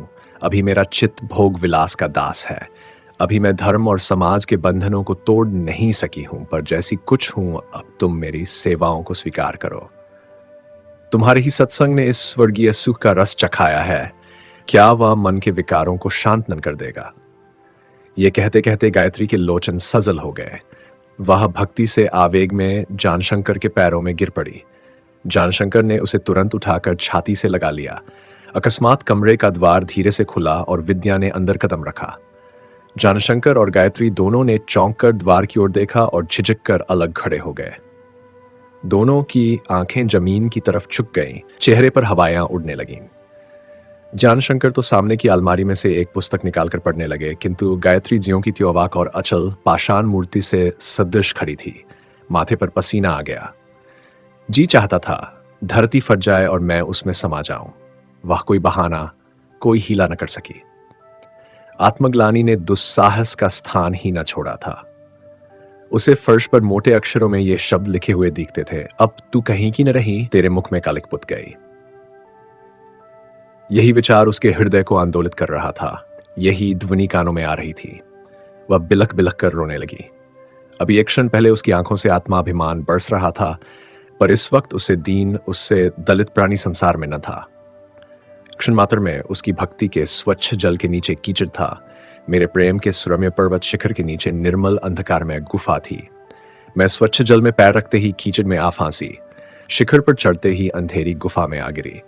हाँ, इस उज्जवल कंचन में लहराते हुए जल ने मुझे धोखा दिया। इन मनोरम शुभ शिखरों ने मुझे ललचाया और अब मैं कहीं की न रही। अपनी दुर्बलता और क्षुद्रता पर उसे इतना खेद हुआ। लज्जा और तिरस्कार के भावों ने उसे इतना मर्माहत किया कि वह चीख मारकर रोने लगी। हाँ, विद्या मुझे अपने मन में कितना कुटिल समझ रही होगी।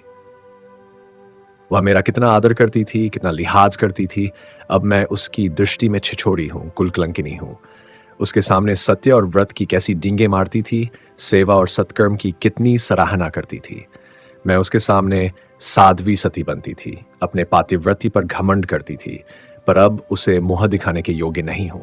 हाय, वह मुझे अपनी सौत समझ रही होगी, मुझे आंखों की किरकिरी, अपने हृदय का कांटा ख्याल करती होगी। मैं उसकी गृह विनाशिनी अग्नि, उसकी हांडी में मुंह डालने वाली कुतिया हूं। भगवान, मैं कैसी अंधी हो गई थी। ये मेरी छोटी बहन है, मेरी कन्या के समान है। इस विचार ने गायत्री के हृदय को इतने जोर से मसोसा कि वह कलेजा थाम कर बैठ गई। सहसा वह रोती हुई उठी और विद्या के पैरों पर गिर पड़ी। विद्यावती इस वक्त केवल संयोग से आ गई थी। वह ऊपर अपने कमरे में बैठी सोच रही थी कि गायत्री बहन को क्या हो गया है। उसे क्यों कर समझाऊं कि ये महापुरुष तुझे प्रेम और भक्ति के सब्ज बाग दिखा रहे हैं। यह सारा स्वांग तेरी जायदाद के लिए भरा जा रहा है। न जाने क्यों धन संपत्ति के पीछे इतने अंधे हो रहे हैं कि धर्म विवेक को पैरों तले कुचले डालते हैं। हृदय का कितना काला, कितना धूर्त, कितना लोभी, कितना स्वार्थांध मनुष्य है कि अपनी स्वार्थ सिद्धि के लिए किसी की जान, बस किसी की आबरू की भी परवाह नहीं करता। बातें तो ऐसी करता है मानो ज्ञान चक्षु खुल गए हों, मानो ऐसा साधु चरित्र, ऐसा विद्वान परमार्थी पुरुष संसार में न होगा। अंतःकरण में कूट कूट कर पशुता, कपट और कुकर्म भरा हुआ है। बस इसे यही धुन है कि गायत्री किसी तरह माया को गोद ले, उसकी लिखा पढ़ी हो जाए और इलाके पर मेरा प्रभुत्व जम जाए, उसका संपूर्ण अधिकार मेरे हाथों में आ जाए। इसीलिए इसने ये जान और भक्ति का जाल फैला रखा है। भगत बन गया है, बाल बढ़ा लिए है, नाचता है, गाता है, कन्हैया बनता है। कितनी भयंकर धूर्तता है, कितना घृणित व्यवहार, कितनी आसुरी प्रवृत्ति। वह इन्हीं विचारों में मगन थी कि उसके कानों में गायत्री के गाने की आवाज आई। वह वीणा पर सूरदास का एक पद गा रही थी। राग इतना सुमधुर और भावमय था, ध्वनि इतनी करुणा और आकांक्षा भरी हुई थी, स्वर में इतना लालित्य और लोच था कि विद्या का मन सुनने के लिए लोलुप हो गया। वह विवश हो गई। स्वर लालित्य ने उसे मुग्ध कर दिया। उसने सोचा, अनुराग और हार्दिक वेदना के बिना गाने में यह असर, यह विरक्ति असंभव है। इसकी लगन सच्ची है, इसकी भक्ति सच्ची है। इस पर मंत्र डाल दिया गया है। मैं इस मंत्र को उतार दूं, हो सके तो उसे गार में गिरने से बचा लूं, उसे जता दूं, जगा दूं। निसंदेह ये महोदय मुझसे नाराज होंगे, मुझे वैरी समझेंगे, मेरे खून के प्यासे हो जाएंगे। कोई चिंता नहीं। इस काम में अगर मेरी जान भी जाए तो मुझे विलंबन करना चाहिए। जो पुरुष ऐसा खूनी, ऐसा विघातक, ऐसा रंगा हुआ सियार हो, उससे मेरा कोई नाता नहीं। उसका मुंह देखना, उसके घर में रहना, उसकी पत्नी कहलाना पाप है। वह ऊपर से उतरी और धीरे धीरे गायत्री के कमरे में आई, किंतु पहला ही पग अंदर रखा था कि ठिक गई। सामने गायत्री और जानशंकर आलिंगन कर रहे थे। वह इस समय बड़ी शुभ इच्छाओं के साथ आई थी। निर्लज्जता का यह दृश्य देखकर उसका खून खौल उठा। आंखों में चिंगारियां सी उड़ने लगीं। अपमान और तिरस्कार के शब्द मुंह से निकलने के लिए जोर मारने लगे। उसने आग्नेय या नेत्रों से पति को देखा। उसके शाप में इतनी शक्ति होती कि वह उन्हें जलाकर भस्म कर देता तो वह अवश्य शाप दे देती। उसके हाथ में इतनी शक्ति होती कि वह एक ही वार में उनका काम तमाम कर दे तो अवश्य वार करती। पर उसके वश में इसके सिवाय और कुछ न था कि वहां से टल जाए। इस उद्विग्न दशा में वहां ठहर न सकती थी। वह उल्टे पाव लौटना चाहती थी। खलिहान में आग लग चुकी थी, चिड़िया के गले पर छुरी चल चुकी थी। अब उसे बचाने का उद्योग करना व्यर्थ था। गायत्री से उसे एक क्षण पहले जो हमदर्दी हो गई थी वह लुप्त हो गई। अब वह सहानुभूति की पात्र न थी। हम सफेद कपड़ों को छींटों से बचा चाहते हैं, लेकिन जब छींटे पड़ गए हों तो दूर फेंक देते हैं। उसे छूने से घृणा होती है। उसके विचार में गायत्री अब इसी किए का फल भोगे। मैं इस भ्रम में थी कि इस दुरात्मा ने तुझे बहका दिया। तेरा अंतःकरण शुद्ध है, पर अब यह विश्वास जाता रहा। कृष्ण की भक्ति और प्रेम का नशा इतना गाढ़ा नहीं हो सकता कि सुकर्म और कुकर्म का विवेक न रहे। आत्मपतन की दशा में ही इतनी बेहयाई हो सकती है। हाँ भागिनी, आधी अवस्था बीत जाने पर तुझे यह सूझी।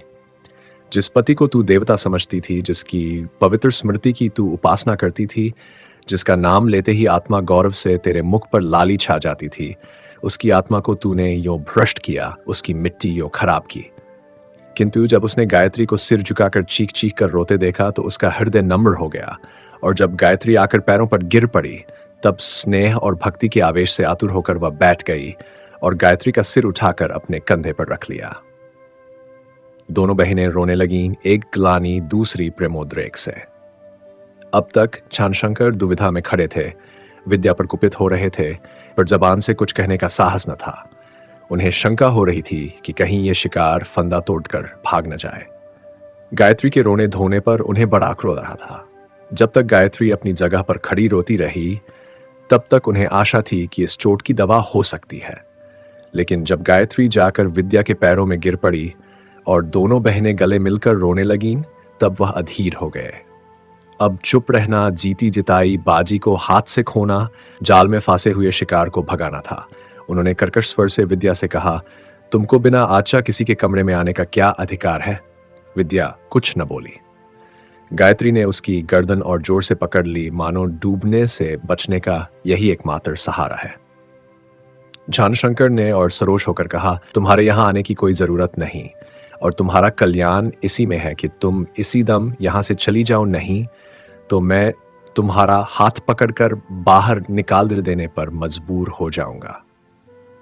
तुम कई बार मेरे मार्ग का कांटा बन चुकी हो, लेकिन अब की बार मैं तुम्हें हमेशा के लिए रास्ते से हटा देना चाहता हूं। विद्या ने त्योरियां बदलकर कहा, मैं अपनी बहन के पास आई हूं। जब तक वह मुझे जाने को न कहेगी, मैं न जाऊंगी। जानशंकर ने गरज कर कहा, चली जा, नहीं तो अच्छा न होगा। विद्या ने निर्भीकता से उत्तर दिया, कभी नहीं, तुम्हारे कहने से नहीं। ज्ञानशंकर क्रोध से कांपते हुए तरिद्वेग से विद्या के पास आए और चाहा कि झपट कर उसका हाथ पकड़ लूं कि गायत्री खड़ी हो गई और गर्व से बोली, मेरी समझ में नहीं आता कि आप इतने क्रुद्ध क्यों हो रहे हैं। मुझसे मिलने आई है और मैं अभी न जाने दूंगी। गायत्री की आंखों में अब भी आंसू थे। गला अभी तक थरथरा रहा था, सिसकियां ले रही थी, पर यह विगत जलोद्वेग के लक्षण थे। अब सूर्य निकल आया था। वह फिर अपने आपे में आ चुकी थी। उसका स्वाभाविक अभिमान फिर जागृत हो गया। जानशंकर ने कहा, गायत्री देवी, तुम अपने को बिल्कुल भूली जाती हो। मुझे अत्यंत खेद है कि बरसों की भक्ति और प्रेम की वेदी पर आत्मसमर्पण करके भी तुम ममत्व के बन्नों में जकड़ी हुई हो। याद करो तुम कौन हो। सोचो, मैं कौन हूं। सोचा, मेरा और तुम्हारा क्या संबंध है।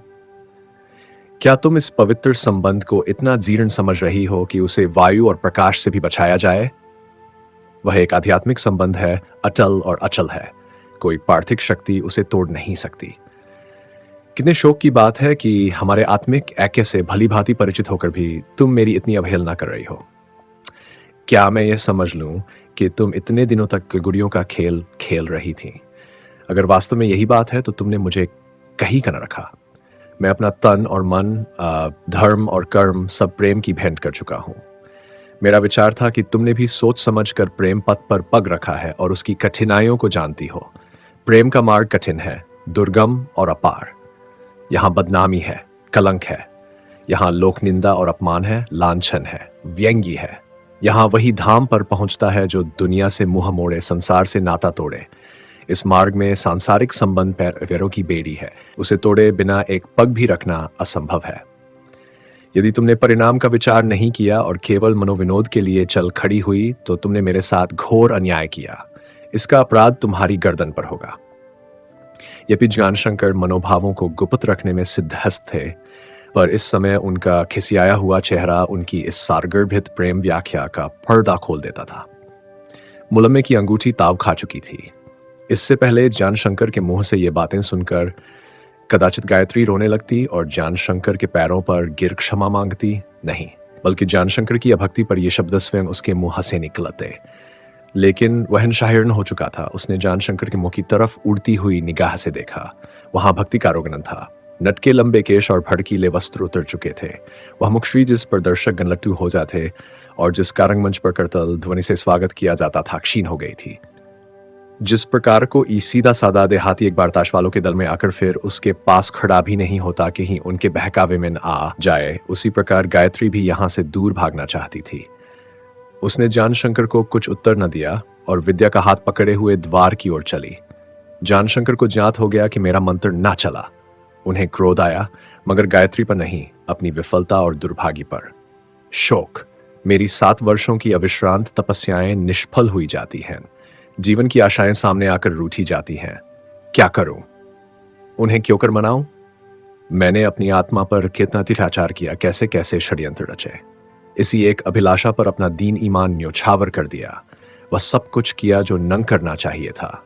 नाचना सीखा, नकल की, स्वांग भरे, पर सारे प्रयत्न निष्फल हो गए। राय साहब ने सच कहा था कि संपत्ति तेरे भाग्य में नहीं है। मेरा मनोरथ कभी पूरा न होगा। यह अभिलाषा चिता पर मेरे साथ जलेगी। गायत्री की निष्ठुरता भी कुछ कम हृदय विदारक न थी। ज्ञानशंकर को गायत्री से सच्चा प्रेम न सही, पर वह उसके रूप लावणी पर मुग्ध थे। उसकी प्रतिभा, उदारता, स्नेहशीलता, बुद्धिमत्ता, सरलता उन्हें अपनी ओर खींचती थी। अगर एक ओर गायत्री होती और दूसरी ओर उसकी जायदाद और ज्ञानशंकर से कहा जाता तुम इन दोनों में से जो चाहे ले लो, तो अविधा था कि वह उसकी जायदाद पर हील पकते, लेकिन उसकी जात से अलग होकर उसकी जायदाद लवणहीन भोजन के समान थी। वही गायत्री उनसे मुँह फेर कर चली जाती थी। इन क्षोभेतों में ज्ञानशंकर के हृदय को मसुमा की उनकी आंखें भर आईं। वह कुर्सी पर बैठ गए और दीवार की तरफ मुँह फेर कर रोने लगे। अपनी विवशता पर उन्हें इतना दुख भी हुआ था। वे अपनी याद में इतने शोकातुरक भीन हुई थे। अपनी स्वार्थपरता, अपनी इच्छा लिप्सा, अपनी क्षुद्रता पर इतनी ग्लानिक भीन हुई थी। जिस तरह बीमारी में मनुष्य को ईश्वर याद आता है, उसी तरह अकृतकार्य होने पर उसे अपने दुस्साधियों पर पश्चाताप होता है। पराजय का आध्यात्मिक महत्व विजय से ही अधिक होता है। गायत्री ने ज्ञानशंकर को रोते देखा तो द्वार पर जा ठिठक गई। उसके पग बाहर न पड़ सके। सत्रियों के आंसू पानी हैं, वे धैर्य और मनोबल के ह्रास के सूचक हैं। गायत्री को अपनी निठुरता और अश्रद्धा पर खेद हुआ। आत्मरक्षा की अग्नि जो एक क्षण पहले प्रदीप्त हुई थी, इन आंसुओं से बुझ गई।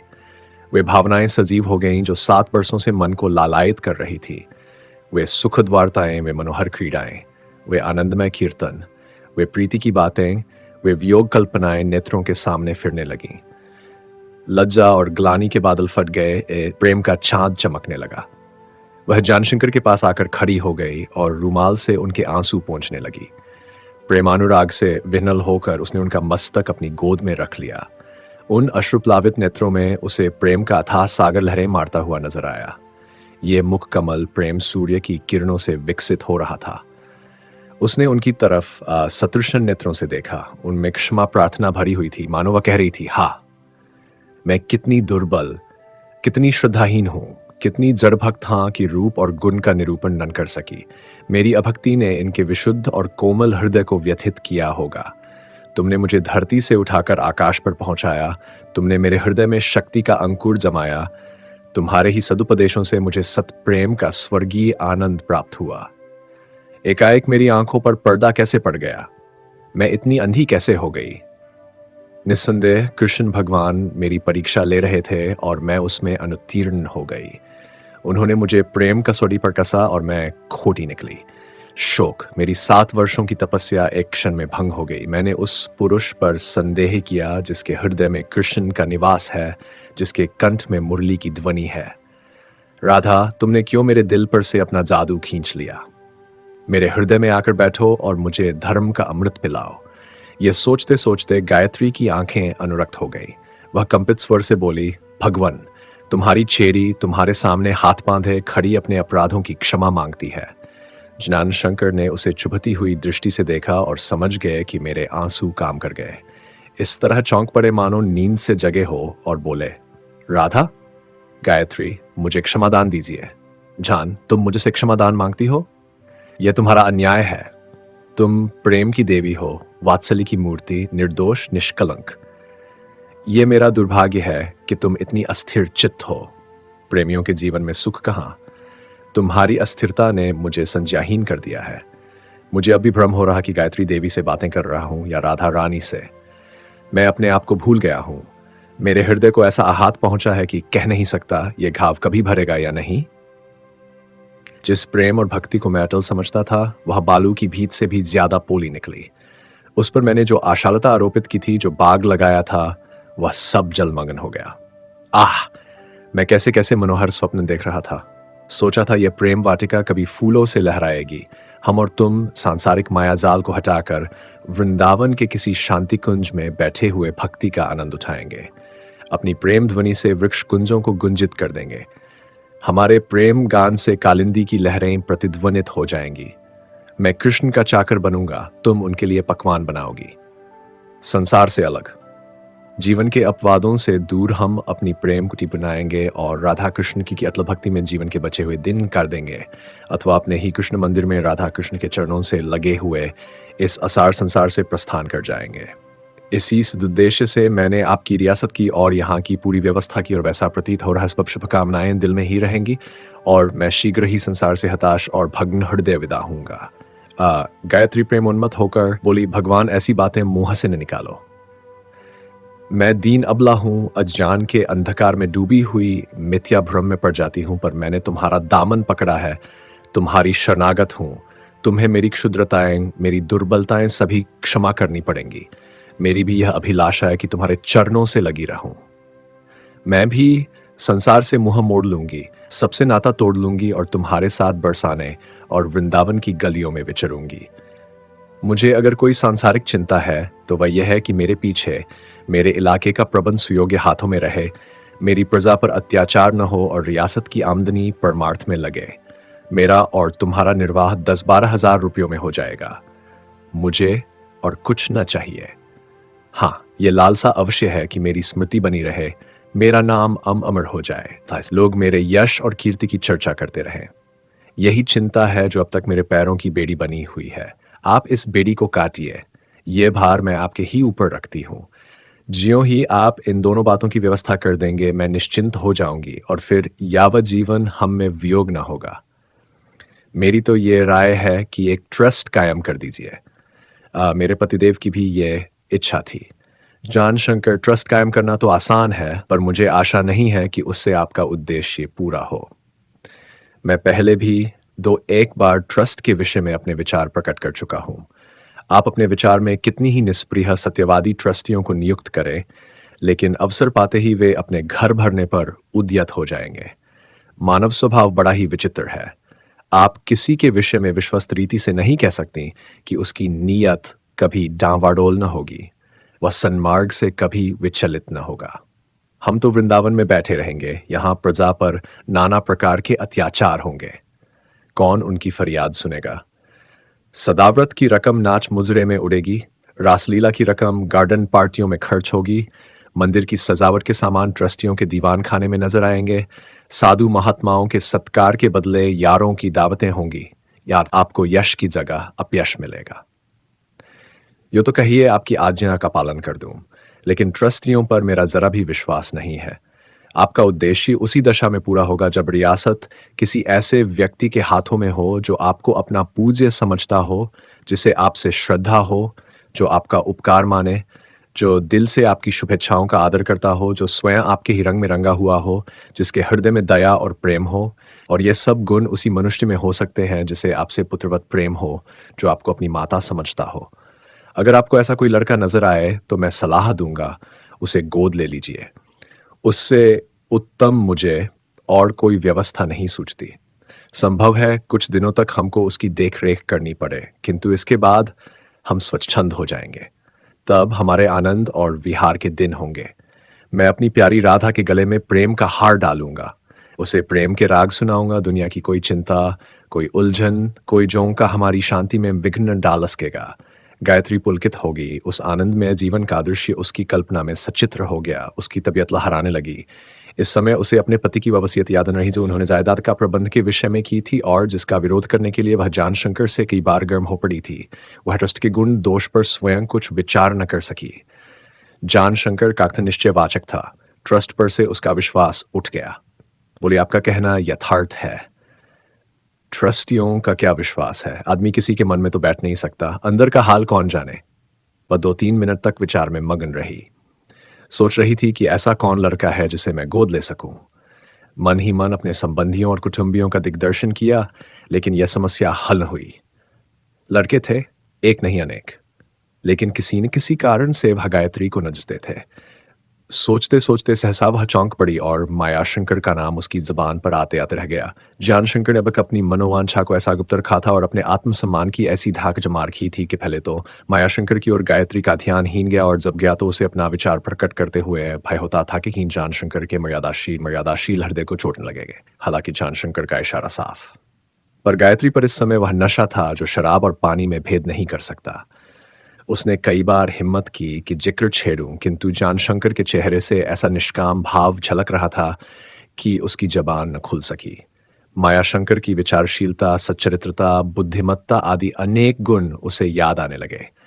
उससे अच्छे उत्तराधिकारी की वह कल्पना भी न कर सकती थी। जानशंकर उसको असमंजस में देखकर बोले, आया कोई लड़का ध्यान में? गायत्री सकुचाती हुई बोली, जी हाँ आया तो, पर मालूम नहीं आप भी उसे पसंद करेंगे या नहीं। मैं इससे अच्छा चुनाव नहीं कर सकती। सुनूं कौन है? गायत्री, वचन दीजिए कि आप उसे स्वीकार करेंगे। जानशंकर के हृदय में गुदगुदी होने लगी। बोले, बिना जाने बूझे मैं ये वचन कैसे दे सकता हूं?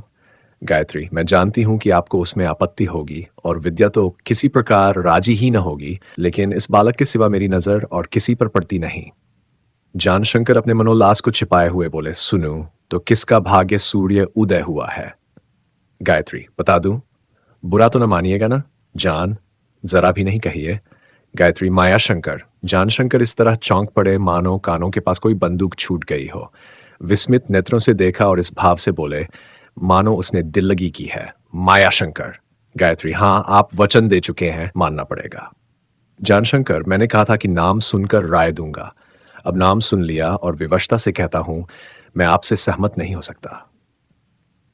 गायत्री, मैं ये बात पहले से ही जानती थी, पर मुझ में और आप में जो संबंध है उसे देखते हुए आपको आपत्ति न होती चाहिए। जानशंकर, मुझे स्वयं कोई आपत्ति नहीं है। मैं अपना सर्वस्व आप पर समर्पण कर चुका हूं। लड़का भी आपकी भेंट है, लेकिन आपको मेरी कुल मर्यादा अदा का हाल मालूम है। काशी में सम्मानित और कोई घराना नहीं है। सब तरह से पतन होने पर भी उसका गौरव अभी तक बचा हुआ है। मेरे चाचा और संबंधी इसे भी मंजूर न करेंगे और विद्या तो सुनकर विष खाने को उतारू हो जाएगी। इसके अतिरिक्त मेरी बदनामी भी है। संभव है लोग यह समझेंगे कि मैंने आपकी सरलता और उदारता से अनुचित लाभ उठाया है और आपके कुटुंब के लोग तो मेरी जान के गाहक ही हो जाएंगे। गायत्री, मेरे कुटुंबियों की ओर से तो आप निश्चिंत रहिए, मैं उन्हें आपस में लड़ाकर मारूंगी। बदनामी और लोकनिंदा आपको मेरी खातिर से सहनी पड़ेगी। रही विद्या, उसे मैं मना लूंगी। नहीं, यह आशा न रखिए। आप उसे मनाना जितना सुगम समझ रही हैं, उससे कहीं कठिन है। आपने उसके तेवर नहीं देखे। वह इस समय सौतिया डाह से जल रही है। उसे अमृत भी दीजिए तो विष समझेगी। जब तक लिखा पढ़ी न हो जाए और प्रथानुसार सब संस्कार पूरे न हो जाए, उसके कानों में इसकी भनक भी न पड़नी चाहिए। यह तो सच होगा, मगर उन लोगों की हाय किस पर पड़ेगी जो बरसों से रियासत पर दांत लगाए बैठे हैं? उनके घरों में तो कुहराम मच जाएगा। सब के सब मेरे खून के प्यासे हो जाएंगे। यद्यपि मुझे उनसे कोई भय नहीं है, लेकिन शत्रु को कभी तुच्छ न समझना चाहिए। हम जिसे धन और धरती लें उससे कभी निशंक नहीं रह सकते। गायत्री, आप इन दुष्टों का ध्यान ही न कीजिए। ये कुत्ते हैं, एक छीछड़े पर लड़ मरेंगे। जानशंकर कुछ देर तक मौन रूप से जमीन की ओर ताकते रहे, जैसे कोई महान त्याग कर रहे हों। फिर सजल नेत्रों से बोले, जैसी आपकी मर्जी, आपकी आज्ञा सिर पर है। परमात्मा से प्रार्थना है कि यह लड़का आपको मुबारक हो और उससे आपकी जो आशाएं हैं वह पूरी हों। ईश्वर उसे सद्बुद्धि प्रदान करे कि वह आपके आदर्श को चरितार्थ करे। वह आज से मेरा लड़का नहीं, आपका है। यद्यपि अपने एकमात्र पुत्र को छाती से अलग करते हुए दिल पर जो कुछ बीत रही है वह मैं ही जानता हूँ, लेकिन वृंदावन बिहारी ने आपके अंतःकरण में यह बात डालकर मानो हमारे लिए भक्ति पथ का द्वार खोल दिया है। वह हमें अपने चरणों की ओर बुला रहे हैं। हमारा परम सौभाग्य है। गायत्री ने जानशंकर का हाथ पकड़कर कहा, कल ही किसी पंडित से शुभ मुहूर्त पूछ लीजिए। तो मित्रों, आपने सुना प्रेमाश्रम के भाग 46 से 50। यदि आपको ये प्रस्तुति हृदय स्पर्शी और प्रेरक लगी हो तो वीडियो को लाइक करें, अपने विचार कमेंट में साझा करें और साहित्य सागर चैनल को सब्सक्राइब करें, क्योंकि साहित्य सिर्फ पढ़ने की चीज नहीं, जीने की चीज है। धन्यवाद।